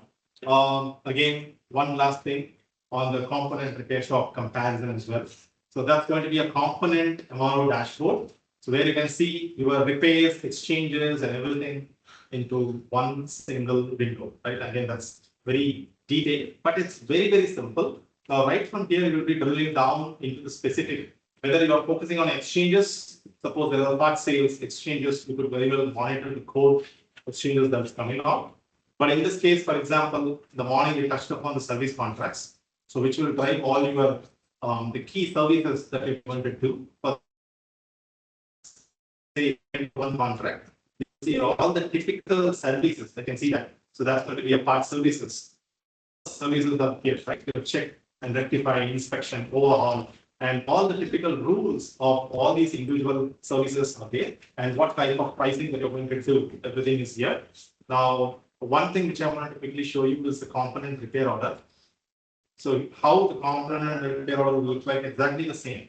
But the way you create it constructively, you can do it in a simplified way rather than creating a big gate process. Rather than you can just come here and just setting up. Okay, so I'm just picking up one particular thing. Okay, I'm just kind of sorting out based on priority, the customer, the status. You could do all your sorting. Now in this case, I'm just picking one here. I can say engine piece parts, the one which I've already constructed. So if I just go and create one repair order. So the advantage in IFS is you can have one umbrella, like a component repair order. So within that main umbrella for that customer, you can have n number of repair lines. And for that repair line, you have a connected exchange as well. So tomorrow you're going to do an advanced exchange, right? A customer is asking for an advanced exchange in a portal, right? And then you can very well come back here and then trigger an advanced exchange and there is a connected repair. So which means when you receive the component, or when you get as an advanced exchange, and you will see the answer visible, that answer visible will be repaired. So you can charge for the exchange as well as your repair together. So that's going to be the bundling thing here. So then the way it looks like that is when you get into the repair. So exactly it's going to look like what we just saw, the component repair order, the service types. So when you add your service types and then finally get into a disposition process. So that's exactly going to be the same. So I'll park here. I think there are many things that I could talk about in this area, but do you want time? I'll just park for any questions, key questions which I can take through.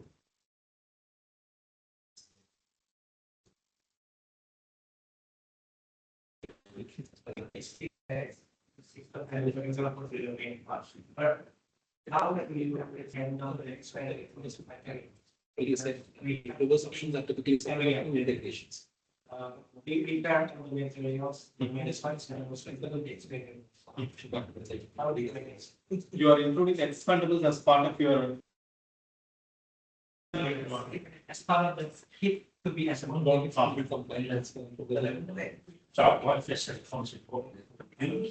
So all the parts is the key number. And as soon as the list works, all those expenditures will be automatically reacted. And then they can fix the category for the issue. But the basically we have got specific option on management.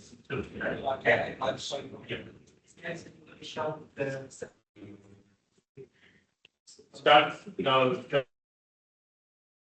Start. No, I don't think we are. So we can do some differentials. That's fine. Yeah. So for the modeling we have done is not a kit modeling, but there is a kit which you can assemble, as Andrew said. You can put together and expendable parts together in one kit, and then you can attach it. So that kit could be used for your acquisition when you're doing any servicing. It could be a mod kit or a repair kit or anything. Yeah. So we support the kit build and the kit breakdown. In one process, the key process Typically, there's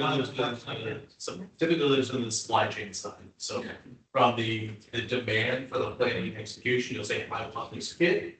And that will then prompt inventory to supply that, whether you have a kit ready to go, whether you order it from a vendor, or whether it's kits that you put together by individual piece parts. There's a process for getting that kit built or ordering. So that's usually a supply chain function for that kit together. Other than the engine shop tools. Yeah, so you just ask, if that's the way you're going to do it, you just ask for a kit on the engine side, and then the supply chain to deliver that kit with the defined parts within it. Just one last minute. So if you look at it here, we are there in this consolidation of all the costing and pricing. So the moment about before we saw Andrew pointing out, apply the contract and transfer the invoicing. So this is the handshake between the finance and receivables. Once the commercial reviews everything, they will just say that, hey, transfer this, all the sales information back into the account receivables. And then from there on, they will take care to the invoicing and billing and cash collection. So that gets into this process. And by which you'll complete all the gate. And typically we completely are aware of, all the master data or the industry best practices from all our customers, like what exactly we need to do in order to function the engine shop in the most efficient ways. That's a quick snippet of how we do things. And again, the component is going to be the same part, but the key takeaway is the complete gated process that is well embedded here, right? Through these the brain process, which is already there as part of IFS Cloud, right? We started with the OEM co-development with the thought process. That's how we have this gated process. That will help to increase the operational efficiency across all the gates. And again, of course, reduce the lead time and all your costing efficiency, tracking your piece parts and everything to the most beneficial way. And some of the key things that we see, we have seen from our customers is, so we have seen the turnaround time reduction almost to 18 to 22 times, 22%, right? And that thereby increasing your throughput of an engine. And of course, that increases your user efficiency and workforce as well to take more engines down the line. Yeah, so that's the keynote which I want to say. Not generated the thing, but this is how we certify the parts. So we have a certified parts module where all your plans are there, be it a YASA, IFA, dual certification for all your component as well as your engine, you'll be able to generate. So with that, I think we will conclude the engine MRO and component MRO, but we'll be happy to take any question. Any question from somebody? Any comment?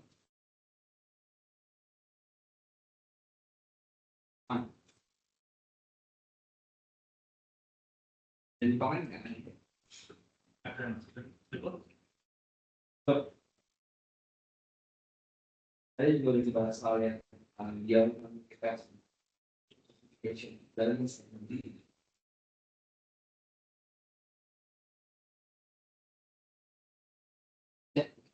Thank you so much for your patience and interactions. I think it was I believe it will be very useful for you. So in case if you have any questions, just write to us so that I think we'll be able to respond to you with the supporting feedbacks. Yeah, have a good day. Yeah, thank you. Yeah, I think we will have a break first. Yeah, no breaks, another 10 minutes. Yang HR siapa ya? Oh ya, habis sholat Pak ya? PMA ya, PMA. On journey. I saw a ribbon for IFS applications in your Excel. Sorry. I saw a ribbon in your Excel with IFS applications. Is it like empty? Yes, basically we have this IFS business reporter. That's one of the reporting capability. So we have a plugin that automatically embeds into the Excel. So and then most of our finance teams and HR team, then wherever the report is heavy intensive, so they can just open a report and then they can create a report, and that writes to the database also. It's an Excel tool basically. Oh, like It's a plugin. It's a plugin, yeah. Like we have plugin for Outlook, for sales specials. Already, I mean, any business process can use. And typically we see finance guys using the previous features for IFS business. So like once, like they need to state with limitations for IFS already, or something like that. Yeah, I mean, you need to have the Office subscription. Yeah, the license, right? Yeah, license for Office can be there with the end user. But the plugin is provided by us. Okay. Yeah, absolutely. You don't need to pay. That's like part of the platform capabilities. The reporting, we have the reporting capabilities. And we have a number of reporting tabs. Only users can develop. Yeah, you can see that this is the top, this is an average of. So that we connect with the. So then we're. It's for and insight. Yes. Similarly, we have, reporting capabilities, Power BI as well. Yeah. Again, that's again, plugin. You need to have the Power BI, but for us, display it, it's fine. I mean, displaying is free. But you want to build Power BI dashboards from your end, then you need to have the builder capability. Yeah. But make this directly deploy the Power BI into our lobby. So that's a type of thing. Good job, yeah. It kind of depends who's here and what they want to tell me. HCM, we think it's really important, and the way we approach it definitely adds value. So it's a good topic. It'd be great for us to spend a lot of time. We can spend, 20 minutes on it, more or less. CRM, it's another topic that we do and we can, talk through, so depending on its priority or not.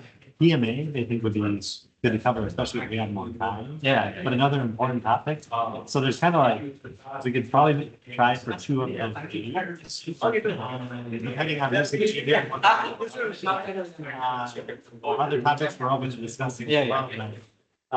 So yeah, we're a little bit flexible between the team. We have a or anything else. So how do they want to use the next hour? Actually, I'm calling maybe the HR and also the PMA. Okay. There's no too much. Okay, the only caveat with PMA is if we're gonna get into manufacturing, that's gonna be a ratchet foundation we need to. Oh, A bit more on the part, but let's see. Okay, so we'll plan on HCM and PMA. Okay. Yeah, the other thing is here, stuff sales isn't here. Yeah. That's easy.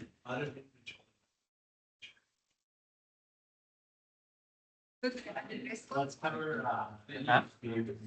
Apa nih? Budgetnya udah Apa ini? Oh, ya udah ya. Tahu.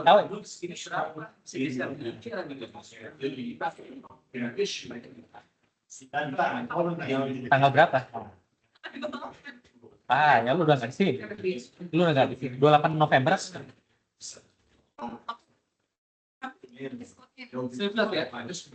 Disco, 17 fever, sparkling drinks, OBO. Ya, pakai blue dada.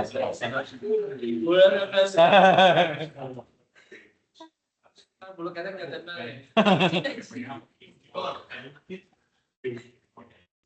Right. Yeah, that actually stands out. Yeah. Sweet feature.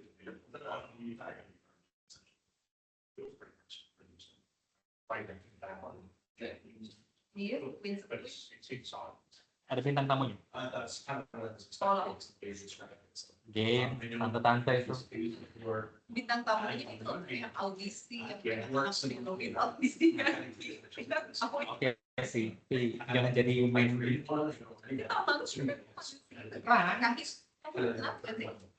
Karena apa kahitna?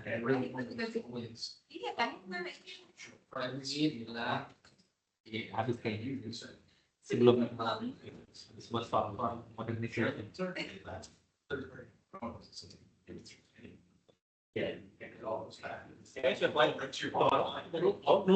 More of the any plan to visit downtown?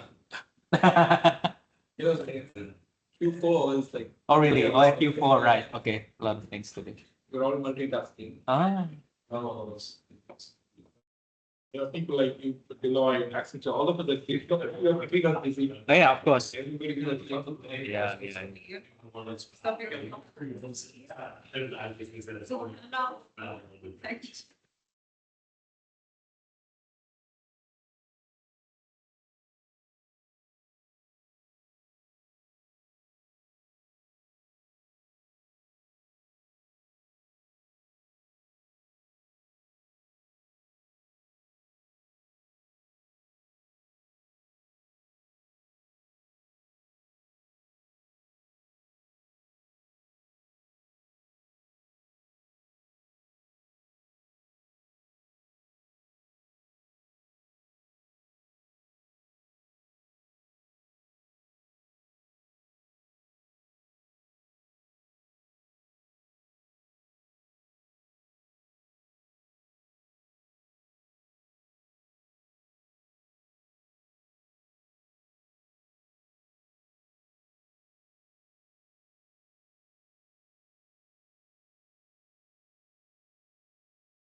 have a high level for that car. So just for a level set here, manufacturing, I was just at a manufacturing company, that's a week long now. So the answer is yes, but what we're gonna show is a very high level from that Because perspective. currently we are under the maintenance company. Yeah, they're the same thing. They're a company in the US that does a lot of military work on US military aircraft, and they both do the maintenance and they manufacture like surveillance equipment and electronics and other modifications for the aircraft. So they're basically developing SDCs and human parts in-house in addition to maintenance. But it's the manufacturing process is fairly big scopes. I think, did you have some pieces for that car that you were gonna talk about? Yes. Any examples of parts that you manufacture? For example, cabin parts, cabin parts. Currently we produce the cabin parts, for example, pocket spring, seat covers, armrests for the seat AC, and seat covers. And then also we have one shop called saving shop. We manufacture the carpets, the aircraft carpets. There are so many products that we produce. Yeah. But the condition is different from one case to another case. Yeah. For example, in one product we purchase raw materials and then we produce in-house in GMF facility. Yeah. Then we finish the product. And then for the second case, we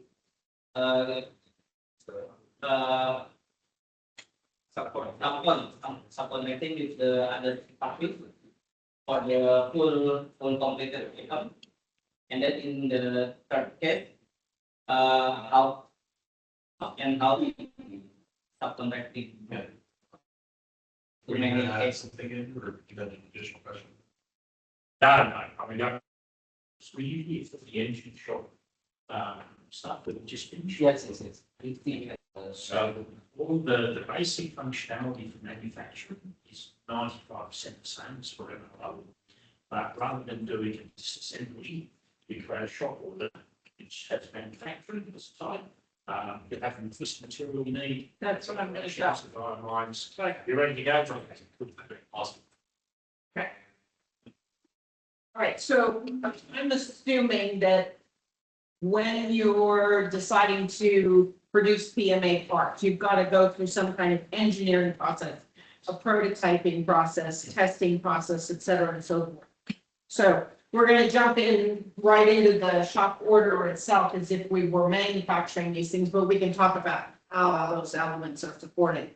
So the first thing is, I'll just give you an intro into the shop order, but the header record will tell me, my order ID and what it is I'm producing and what's, how many I'm producing, and then there'll be some scheduling aspects to it. So when is it going to get pushed through the production line? One of the important aspects here is, say, when you're in that early phase, we're not production ready yet, is that we have an order type here called prototype. So that to me is saying that we are still in development, we're still doing some work, this isn't a final, I can't ship these parts off to customers kind of thing. So that enables us to do that kind of engineering, that iterative process. And that will let me have a prototype bill of materials that we're going to use, prototype production, routing steps, prototype testing plan.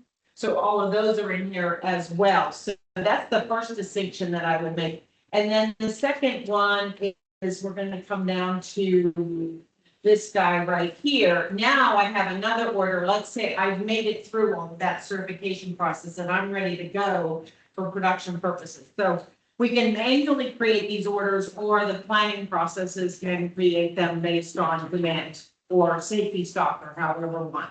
But this is what we end up with. This is what we're going to produce too.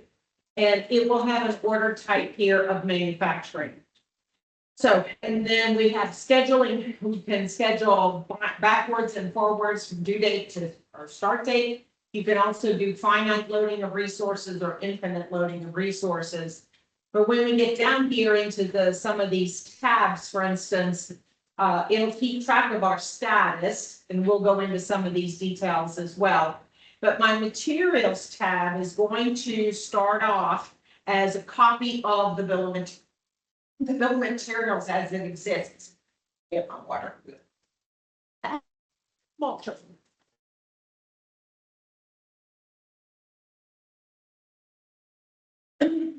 So when we bring in that copy of the bill of materials, it'll have all my parts that I need and a quantity per assembly for each. So that's going to be a standard. This is what I intend to use. Then I can also add some scrap factors in here. If I'm always going to use a little more than what, than simply just 1 per or 2 per, but I'm going to lose from along the way, I can plan for some extra. And that's going to be through either a percentage scrap factor, like on that red cell, or on a fixed, maybe as when we start up each day, I always lose 5 pieces as part of the startup process. So that then will calculate the quantity of each of these that I require in order to produce. In this case, this is 60 I want to generate here. So I'm going to need 60 of this component, 120, I'm going to need 4, and so forth. And then it'll also keep track of what we've issued to the order so far. So there will be a reservation process and an issuing process. It also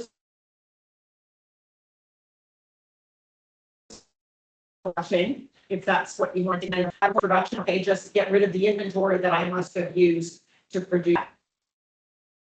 These can also be linked to our operations. So let's go look at the operations tab here. I'm going to get the other order. When you say backflush, is it related to the just clearing all of the raw materials? Yeah, it's basically as soon as you've completed a specified operation or at the end when you receive goods in inventory, you can just relieve inventory of whatever is still on this list here that hasn't been consumed yet. Now, in this, the operations tab starts out as a copy of your routing. And in this case, I have 3 operations. I've got 1 for assembly. The second is for an outside operation. So this could be subcontracting. So you complete through operation 10, then you send the goods out. Somebody does some work and you bring them back in. So when we're defining our routing operations, we're going to define the work center that's going to be used in. We're going to define any labor that's required. We're going to define any setup time that's required to execute this, as well as runtime. So I might spend, let's see, I have on the first operation here, I have an hour of setup time. And then my run factor, in this case, I've said that I will produce 100 of these per hour. So you can say hours per piece, pieces per hour, hours regardless of the quantity. So the second one is outside operation. I've said 24 hours. That's about what it's going to be gone. So my scheduling system will schedule the first operation, then schedule 24 hours for the second, and then I can do the third. And if I'm doing backward scheduling, I'm going to do it from when I want to have them ready to go. We can also put crew sizes on, labor classes and crew sizes on here. So how many people is it going to take to do that operation? I can also say that they need to have a certain skill set. And it will check then the HR records to make sure that that person has that skill that's required.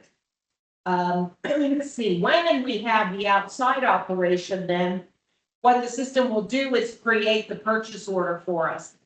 So we know we can notify the supplier that, yes, we are going to be sending you some parts for processing. And so when I've completed step 10 in this case, then I already have the purchase order out there. I have a shipping process to send the parts to them, and then a corresponding receiving process that'll bring them back in. Now, the other thing here that we'll do is this part happens to be lot batch tracked. I'm going to show you another one here as well. In fact, we'll go to that one right now, which is this guy. So different parts, but in this case, it's serialized. So when I'm doing serial tracking, then I'm going to create a serial number for each product that I'm producing, I could also have serialized child parts. So we're gonna build a track structure for that. Is that a situation you're gonna run into where you have serials going into serials? Serialized children going into serialized parents? So I'm producing 4 here. So this is my parent serial A231, 232, 233, 234. And then underneath each of these are the child serials. So for serial child 1, I'm using serial A17. I have B45. I have C121. So I'm putting serials into serials. And then for K232, same thing. I've got an A4, B46, and a C122. So we're tracking down to that level, and that serial structure can go multiple levels down, just like an aircraft engine would. Okay, so let's come back then to my other shop order we're working on here.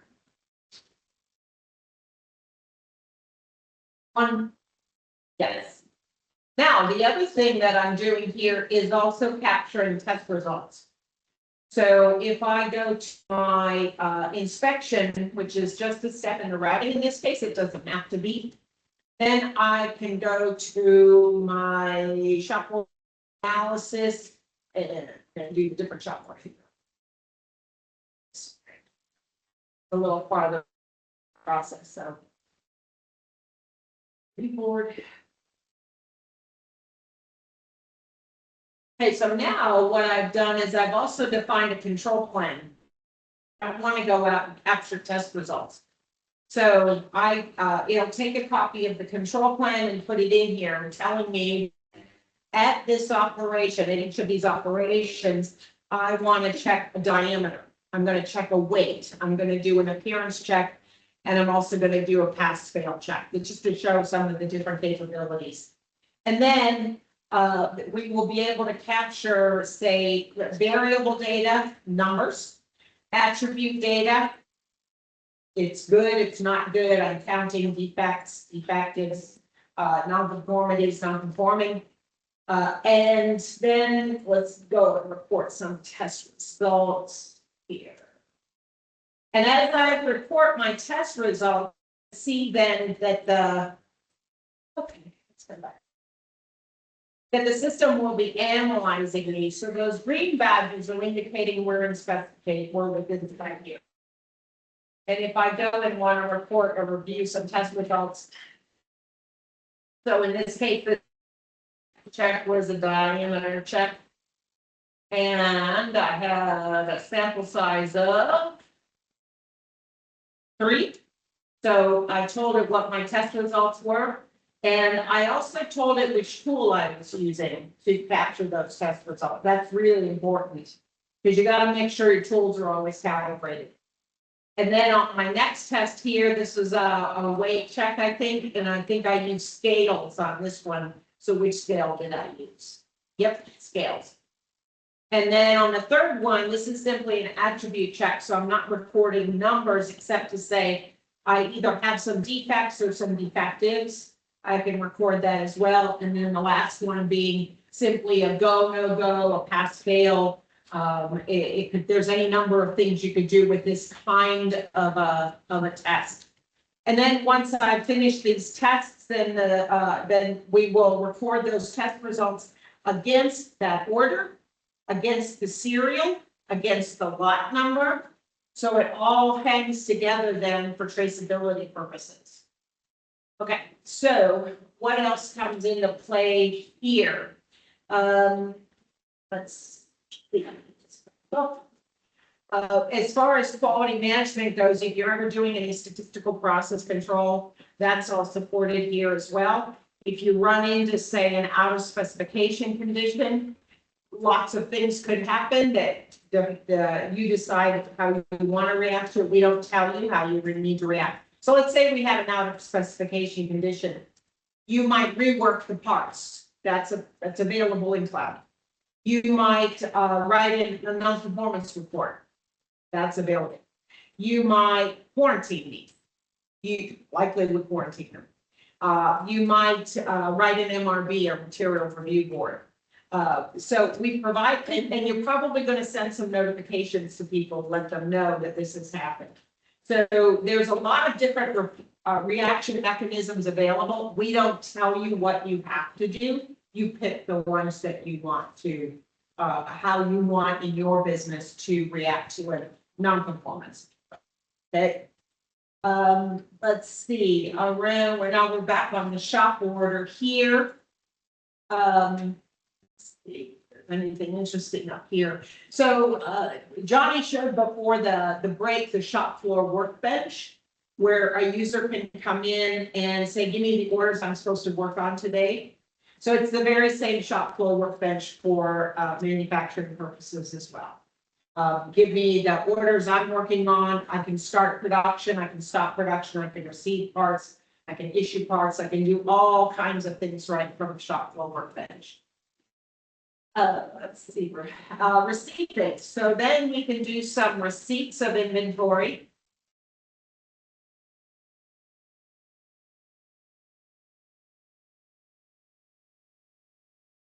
Happens when we try to do this. So I have 20 left to receive here. Let's go ahead and receive all of those. They're going to go in with a specific batch number here into my finished goods location. Yep. So when there's an option, right, for the backflush. Yes. So basically, once you receive the finished goods of the raw materials, well, backflush basically.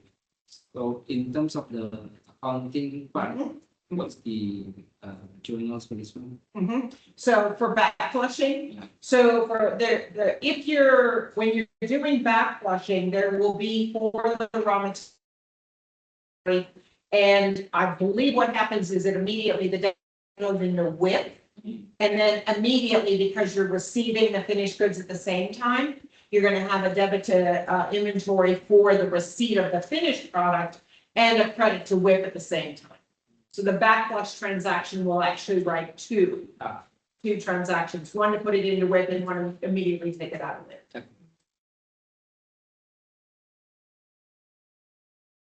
Okay, and I think there was one other step here that this is going to do. This is part of the part definition, is that I have defined, yes, this is what I defined, that I'm going to package these as well.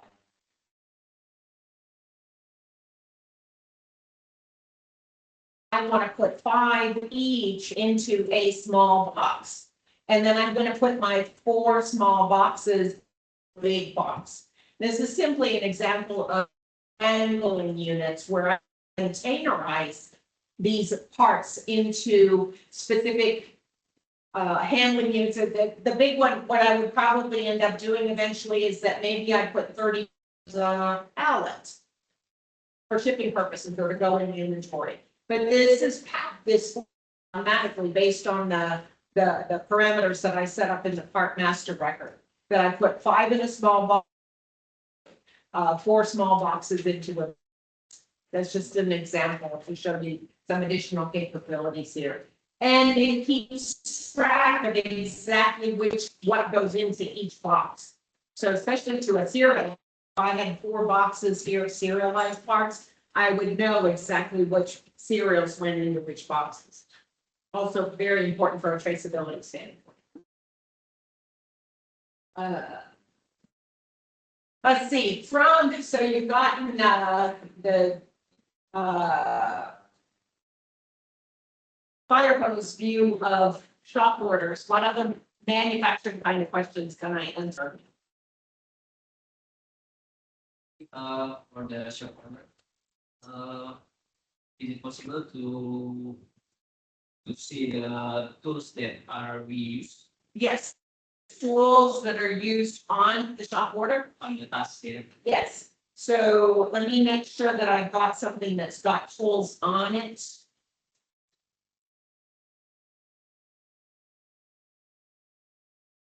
As part of defining the routing, I'm going to say on this step, these are the tools I'm going to use. And then this data doesn't happen to have tools on it, but when I then have tools that I've specified on the first operation, I'm gonna use, a die of some kind and maybe a knife or a hammer. The die you would want to probably track usage of it. How many hits is it gonna get before you need to maintain it? A hammer, maybe not so much. A die, I might have multiple dies and I wanna know which one I used. A hammer, I really don't care whether I used any of my 20 hammers in stock. So you're gonna report the actual instance of the tool that you used. That becomes important, especially in testing purposes. Like I mentioned, micrometers and the scales, those need to be calibrated. If they're not in calibration, you've got suspect material, right? So the same goes for the manufacturing operations. You can specify the tools that you use and which tool I use. So it embedded with the task operation. Yes, it's at the operation level.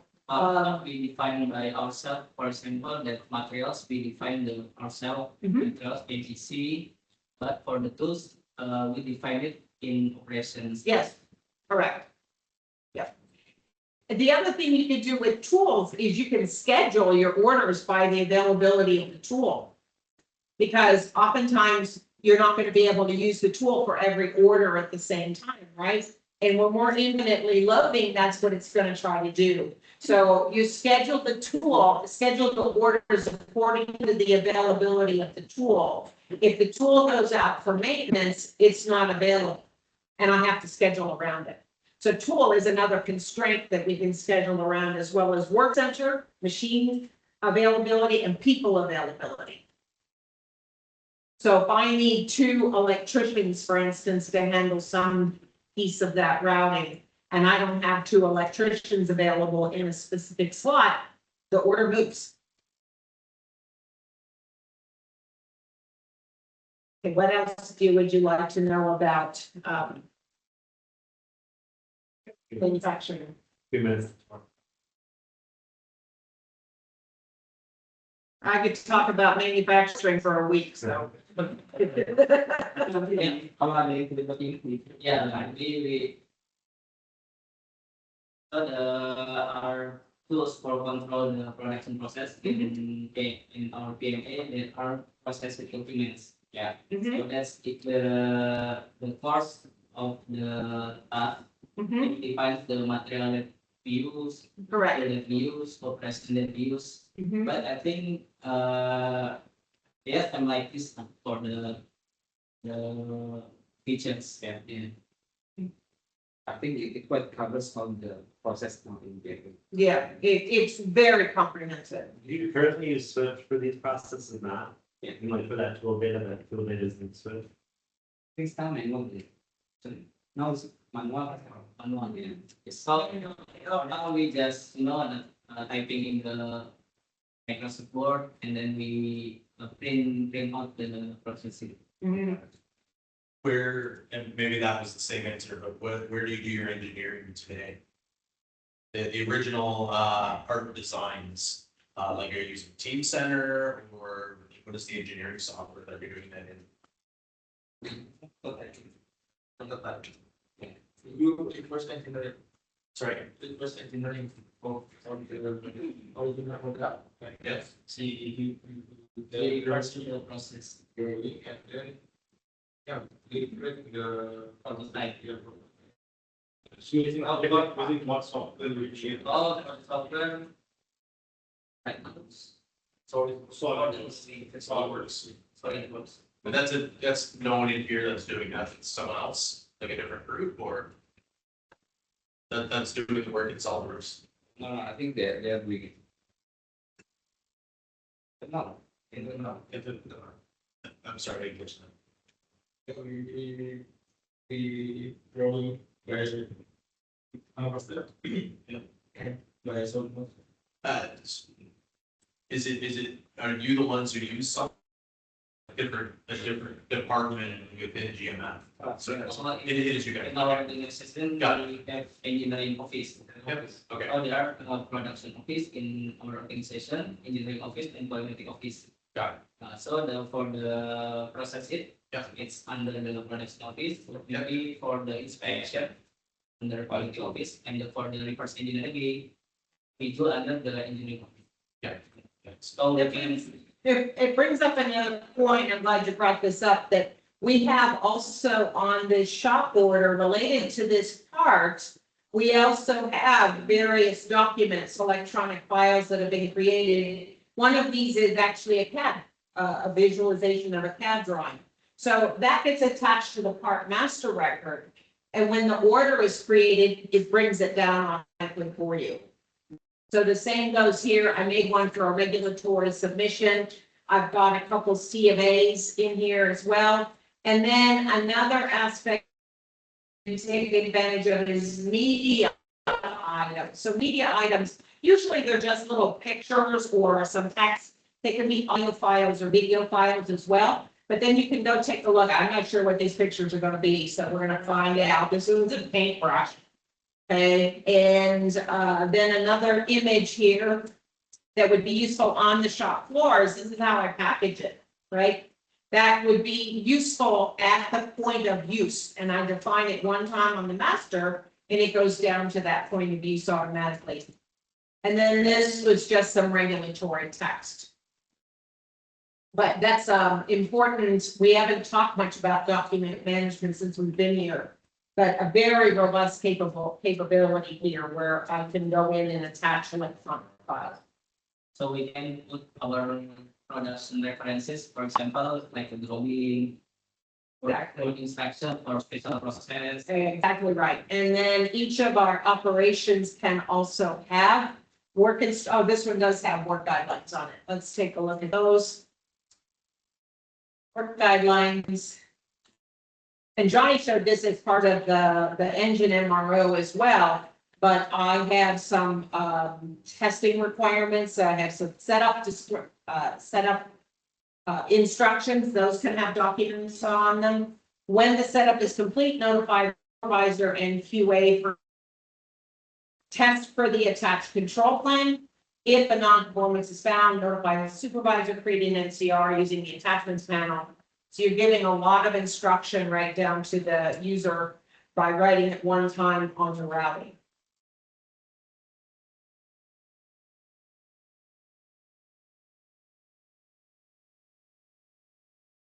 Okay. Anything else?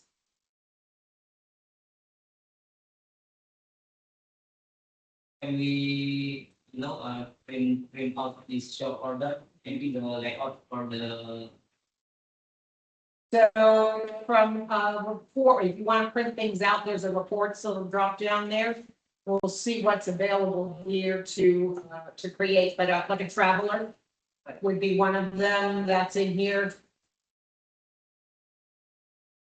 I think what they meant is there's a work instruction and then instruction, and then there's a sign off in the section. Yeah. Yeah. There's a sign off and sign off. It would be part of the work instruction that if we printed that, it would have a section for sign off on it. Yes, maybe. Yeah. So here's the options. You can print the shop order. That's going to be just some details about the order itself. There's costing. Here's the tooling information. You can print that. You can print the test plan if you want.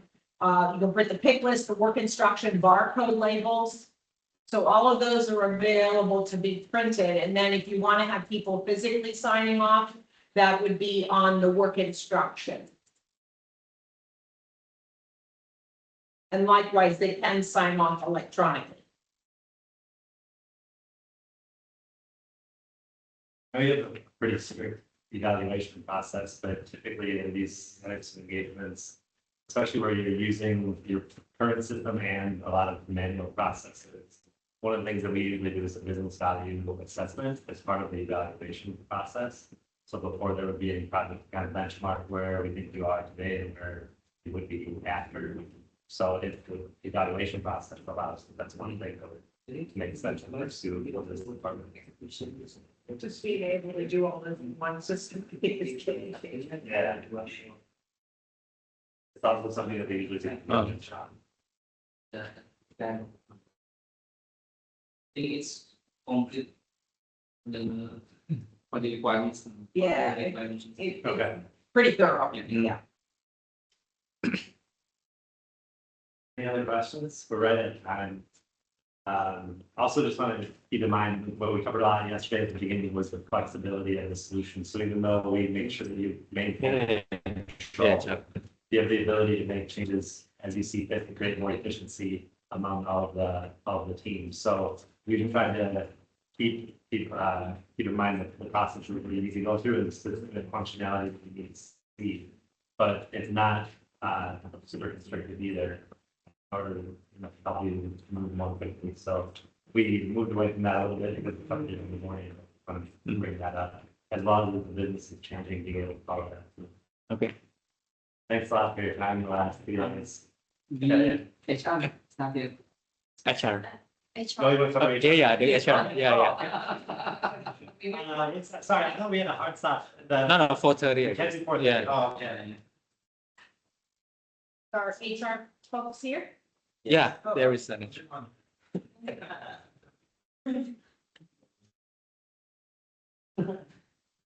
Okay, so when it comes to HR, IFS has an embedded HR human capital management system. I understand that the intent is to keep what you're using now and we'll be integrating through it. It's very common that companies want to do that. But I'm going to give you just a lay of the land when it comes to what we do have capability. And then I'm going to dive specifically into some of the employee qualifications that you would want to make sure you have documented such that when they execute work, they've got the appropriate certificates, licenses, training, and so forth.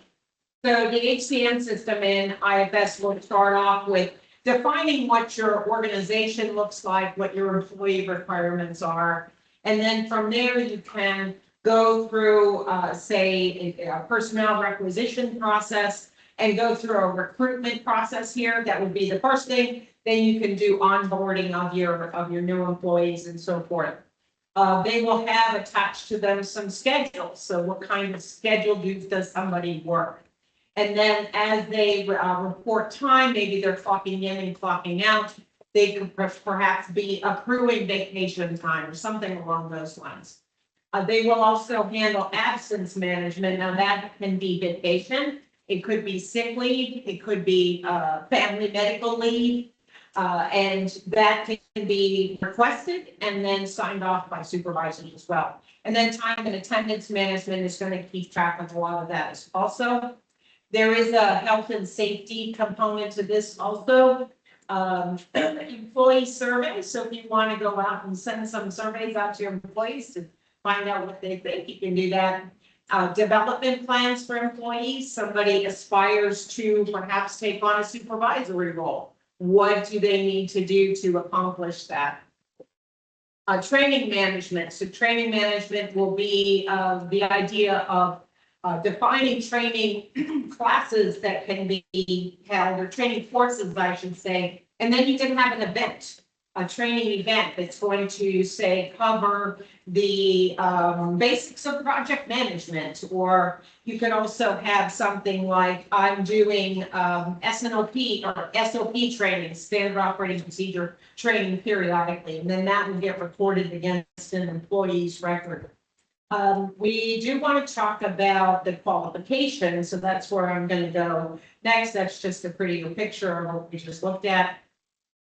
But the idea is, of course, that this is one system embedded within IFS Cloud, and it has tentacles, if you will, that go out to all these other places in the system.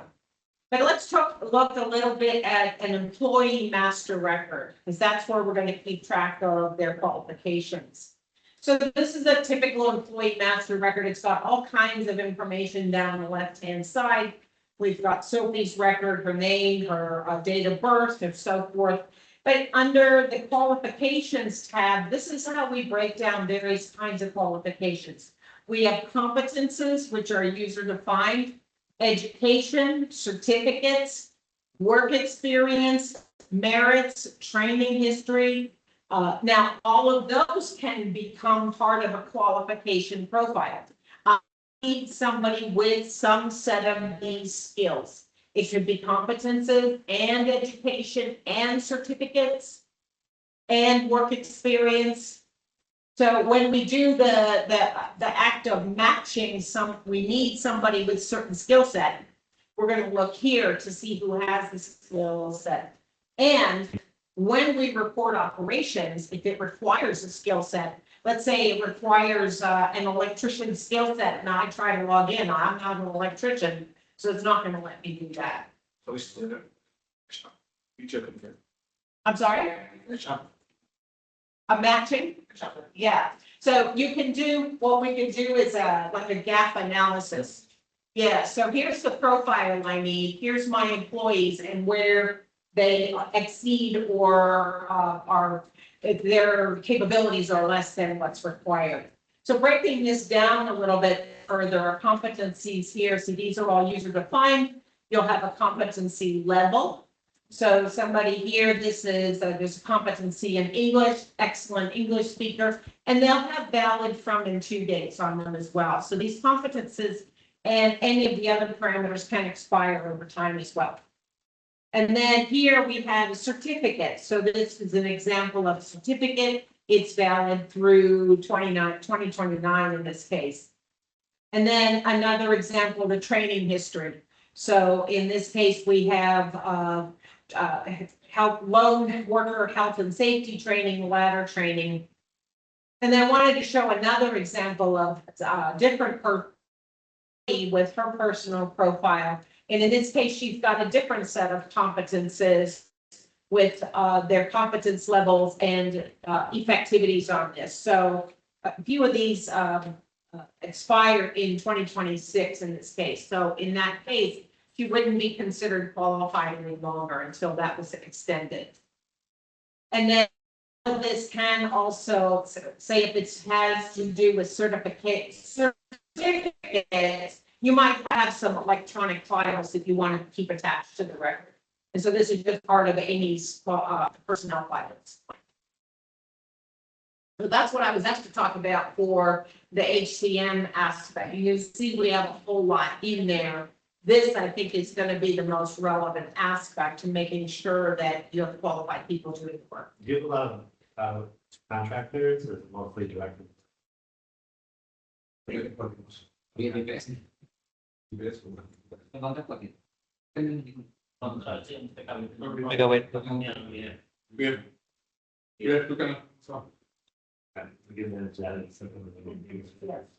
So for the training, the training module is only just to record the training or the monthly. It's not a learning management system, the LMS or the embedded learning. Now, what I will say though is when it comes to learning IFS Cloud, we have a partner product that helps you create training materials for using the system. Yeah. Based on using the system. Otherwise, it's not a learning management system. So another important aspect is that I think it was covered in the, every employee who has a access or like a login, right, with his employee profile, he would have access to the system with his login, right? And you see the bell icon right at the top, the one which Karan can just go to. Now, if, for example, an employee skill or license is expiring and the training department wants to let them know, hey, your skill is expiring, you can subscribe to this course that is coming up. The notification automatically pops up in this dashboard. The system drives this, right? It's not that somebody is drafting an email and then sending a notification, which you can always do. You can send a custom notification as well. But the automated notification can also be given, responding to the notification can also be tracked. And, it's basically the system is enabling you to do it. The only thing being, employee should have a profile in the system. Otherwise, you can have like manager profile, or you can send it to manager and he's not managing employees. So there are other options possible, but yeah. See. So there is an ESS feature, employee self-service. Oh, yes, 100%. Yeah. But that's employee self-service. Getting into a little bit more modules of HR. Okay. So the basic HR module would not offer that. Now, if GMF wants it, we're absolutely, I would be absolutely glad to see We use it. We use it. We do our expense reports, and I was trying to The version that we told you about, we come up with a new version, we can train them, new version that do it, and, on the Yep. coming out, so it's been out for 2 weeks now. I still need to do it, so if you go, you Yeah, have a reminder in there that I have 2 weeks left. Please train it. Yeah, absolutely. Yes. Good one. So for the notification, we can connect to the other device, connect to the framework, like, the Yeah. email, office, Email, yes. or Gmail. is Yeah. configured, right? Yep. Email, yes. With the API that only configured with US, or we define. Uh, Some of it is already predefined. I think those would require some configuration by API. Yeah, pushing the notification as an email, yes, that is possible. Like, standard employee email, I can get notification on a particular important thing. If you're looking at in terms of the device getting a pop-up notification, until he logs into the environment, it will not be possible, right? So you really need to log into the system, so, which is the IFS cloud. And you get into your dashboard and see. Employee, license expiry, anything, any kind of alerts. For an employee level, employee specific level. Can we send by email? We have event-driven capabilities, so we can do email there, but also it can call an API call to an inside system. So, whatever else you're using, if we can accept any incoming input, they're just event-driven actions that come from changing data, etc. Does the IFS have mobile application on the mobile? Yeah. Actually, we do. We have several purpose-built apps for handling. So you can run this on a phone. This actual interface you can run on a phone. Yes, but we do also have some apps. So there's app for warehouse workers. There's an app for CRM.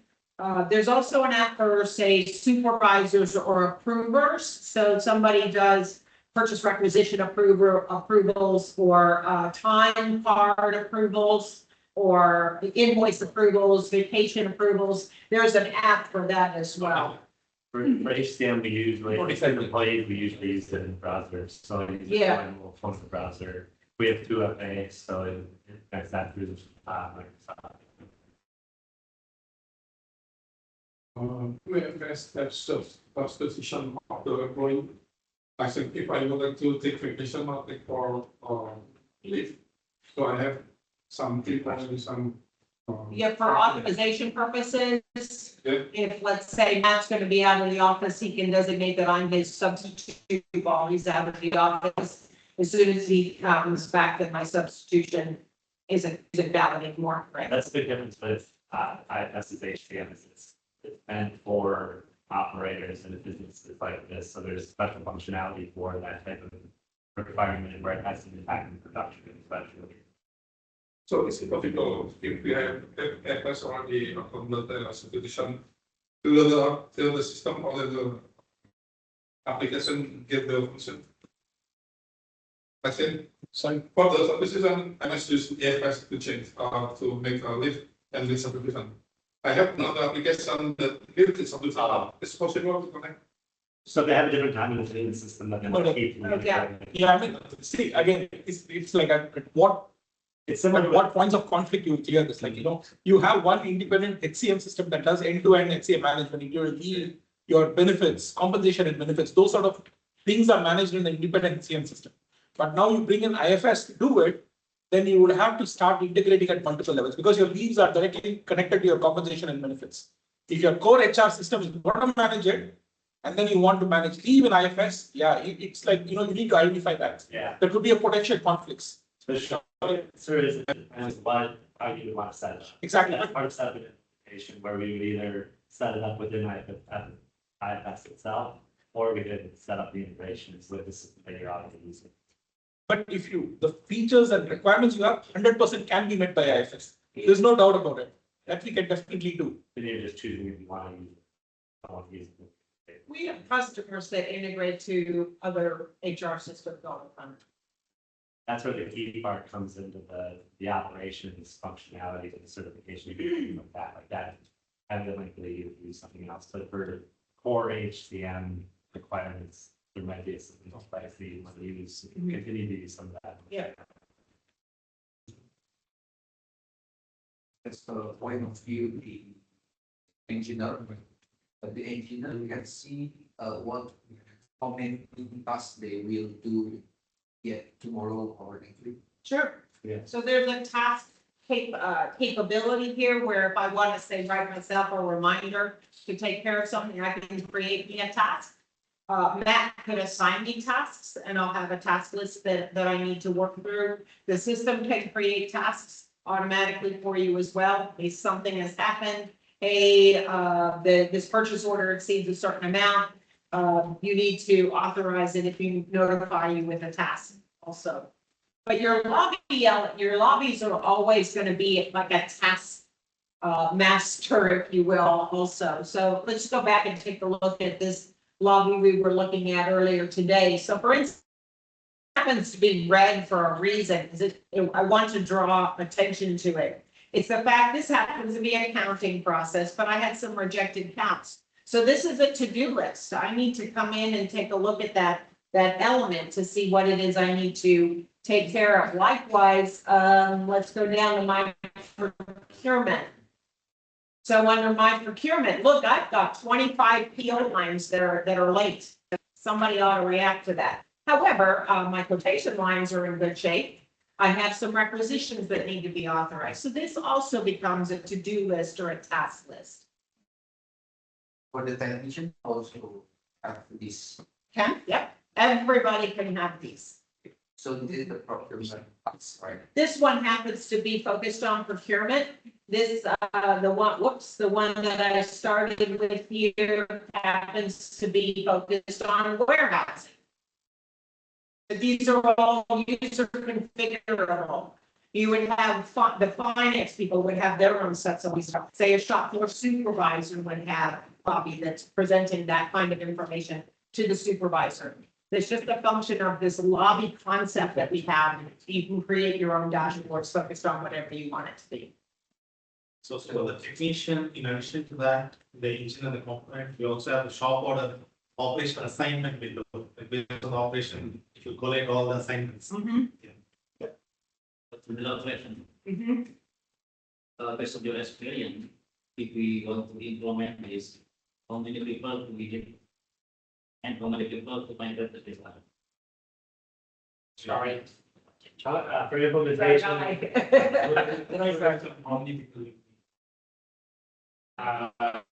From the side of we would normally be looking, I think, business your size, as a core team, at least 10 people roughly. So the way we normally structure is we'll break all of your main processes down to some processes, and then assign a core team on each of those. With the technical team onto sort of integration people. Just off the top of my head, I think the scope of company probably team objective for around about 10. Obviously, they get engaged with the broader community as well, but that would be Different process, right, from their side. Who would literally drive the requirements and bring it to us. Like there will be a little handshake between you driving, me creating the requirement specification document and their champion signing off. So a typical thing, you would know. Like can you show those projects, so all the modules. If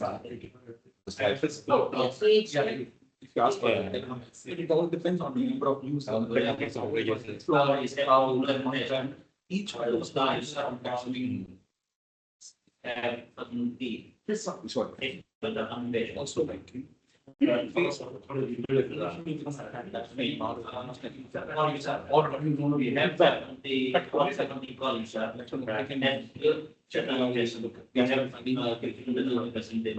teach again, also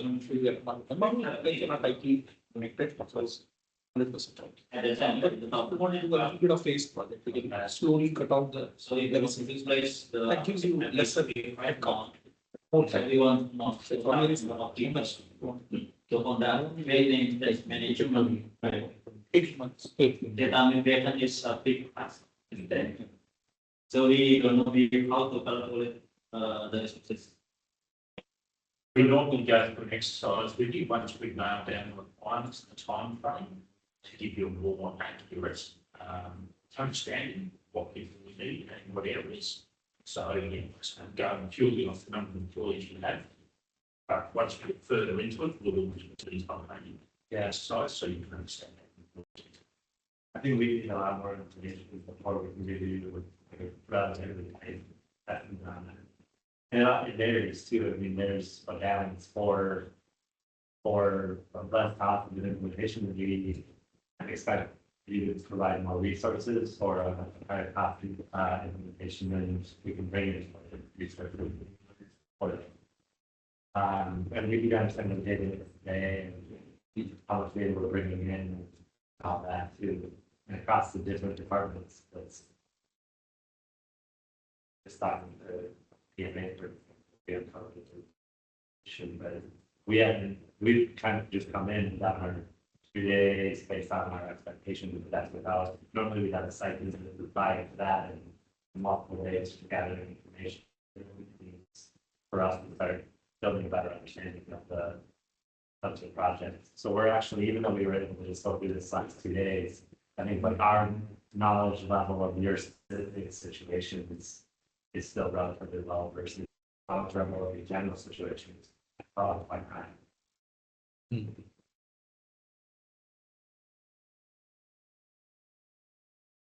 Narrow solution, right?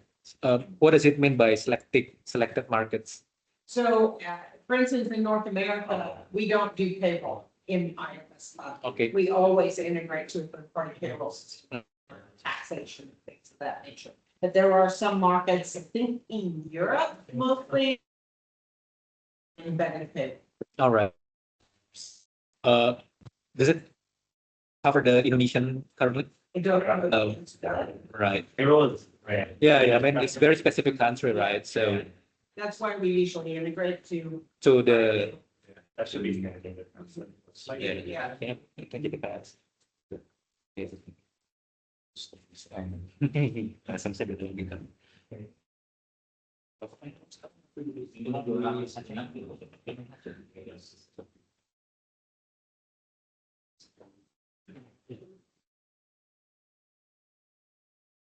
We hope we get a chance to. I actually just find it. Yeah. I'm sorry. Thanks. Yeah. Nice meeting you. Thank you. Thank you, Pak ya. Possible to customize model. Yeah, it's extremely flexible. So the beginning, yesterday, we went through all the flexibility of it. I think we can either show the recording or we can set a separate session with you. But like these, what you saw with the dashboard just now, like everything on the screen can be modified. So fields can be modified, individual users can have those views. It's, you have complete control of what people can and can't do. Required coding skill. No. So there's 3 levels. There's a personalization for each individual. If they're given the right to do it, they can make their modifications. So for example, if you're consistently going into your employee portal, like what we just saw, you could say that as a favorite, and then it'll always be in the bottom left of your screen. That's like a personalization. You can do that across the platform. And then after that, you could build like specific workflows, usually that would be IT or like a department lead for the system. And then they're making all of those are more like configurations. And then after that, you have what's still not like at the code level, but it's more similar to customization because they actually running things. But you can do that, and then it's called the IFS developer toolkit. And then that's not changing code, but it is making, those are bigger projects. So you can develop an app within the system itself, but not at the total level, so it's safe. But a lot of places, it's just to be completely revamped everything. So a lot of terms, still that control aspect of a lot of Yeah. Yes, it is the process. How responsive the system. That's when they're trying to. It is the process. Resolution. It was discussed yesterday about the regular uses of the front end. I think Yes, so should you drag the right set to the left set, maybe marking I mean, if you resize the web browsers. Yeah. If it's in a browser is going to do like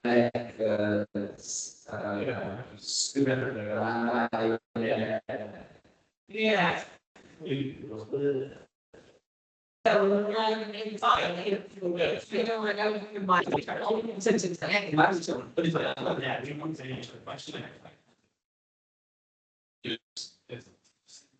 That's what I was saying, when we were going through HCM, like all the HCM stuff, I need to do my students.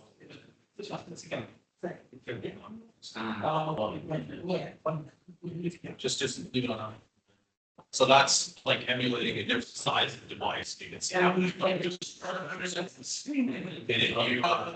you switch that to the same phone, like this is just a lobby, so it's not, it doesn't have as much fine details. But the one I showed the other day, for example, that was a full page. You have all these buttons across the top. It doesn't just zoom in or out. It actually took all those buttons, they put them down into a little pop-up box with a scroll bar at the bottom.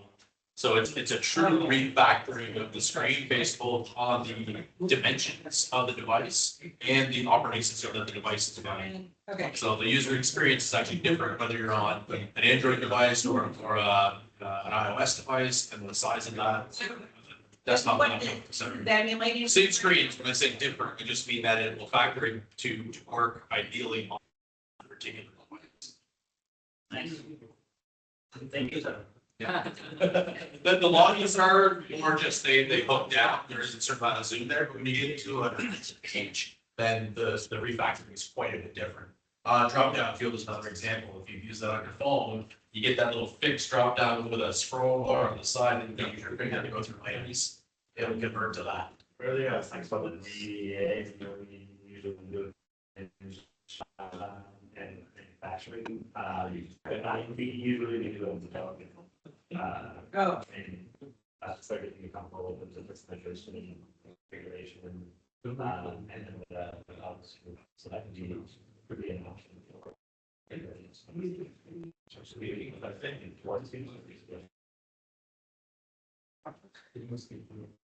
That's okay. It's okay. Yeah. Right. I think Mahesh is trying to put the frame out there so that it's. So you can actually see how it looks like in an iPad, actually. So you know, and you can like literally have a. Oh, it looked like it might put it. Exactly, yeah. Somebody get it. So. The way that you provide it's. So we come back and do these.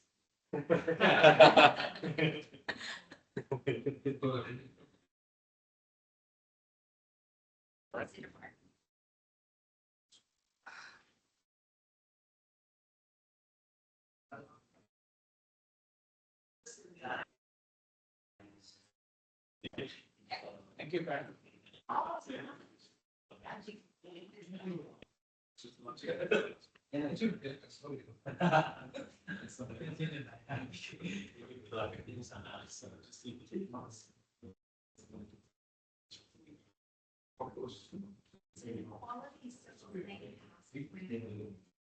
Yeah.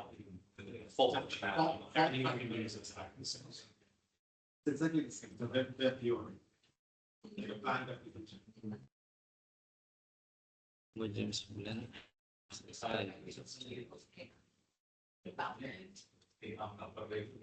Here is that there are a few use cases that will manage but that you can get an app like experience on any page without having to develop. That means we don't have to do as much. Oh, yeah. We focus on the few apps that really better that way, and we can get to place functional pages a lot faster. And we, because of the technology we use underneath, if we don't code them any differently. So we don't have to develop a page for one UI and a different UI. The base development that we do, because it's just a reactive UI, it simply works regardless of the device.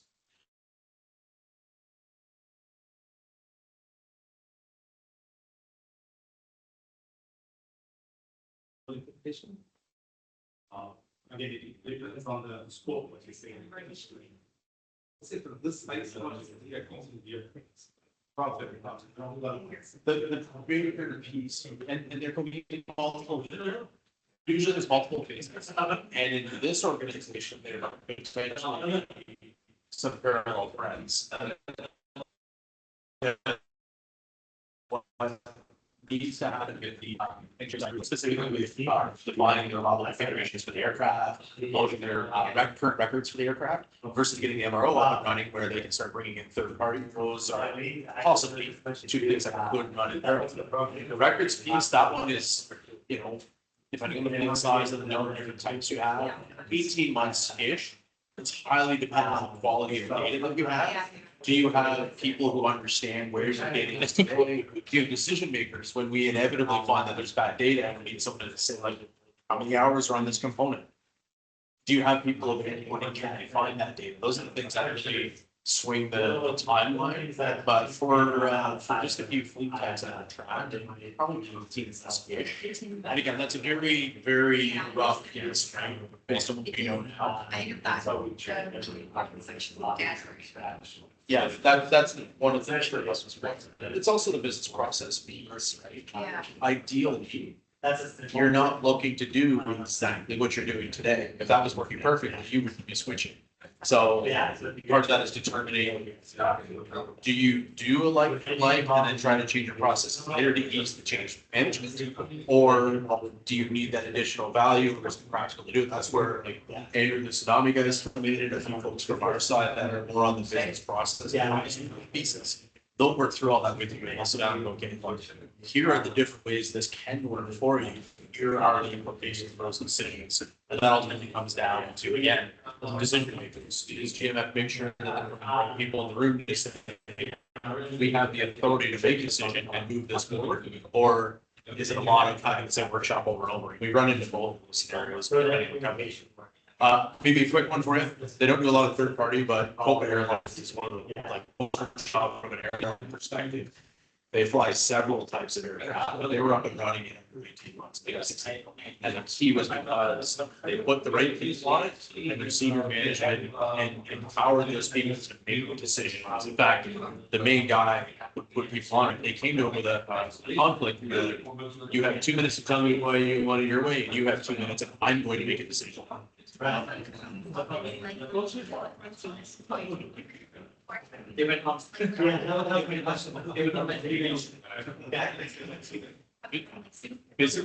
be a variety, we have people with we do have quite a few American-based resources, and we have people in a number of different regions, both in Southeast Asia and Middle East, North America. It really depends on the exact resource you need at what time, who we have, because we have other projects. So our goal would be to staff as much as possible with people as local as possible. I don't know everyone Andrew has on the Tsunami side.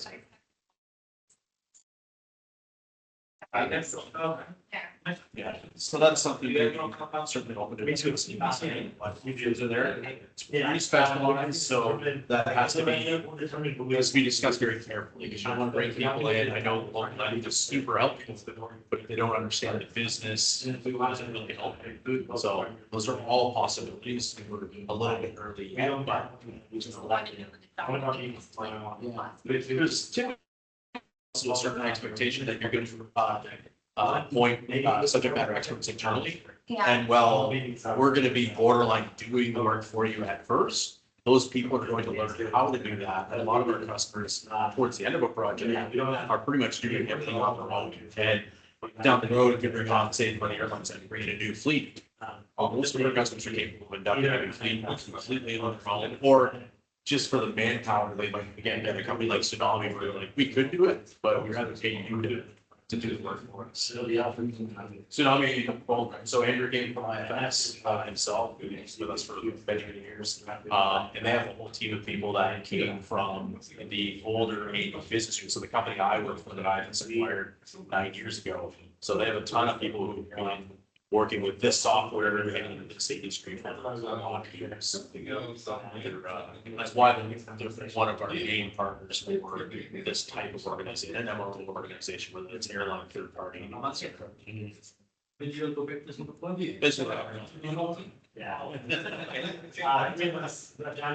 that answer your question? Again, super high level, right? Once you know, if you guys decide actually we want to buy every single thing we have, obviously it becomes bigger. So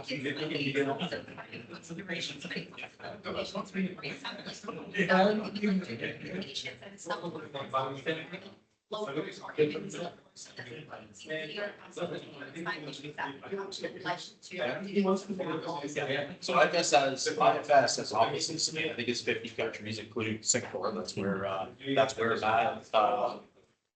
Johnny and Mukesh live. I was actually in the office, that's where I came. And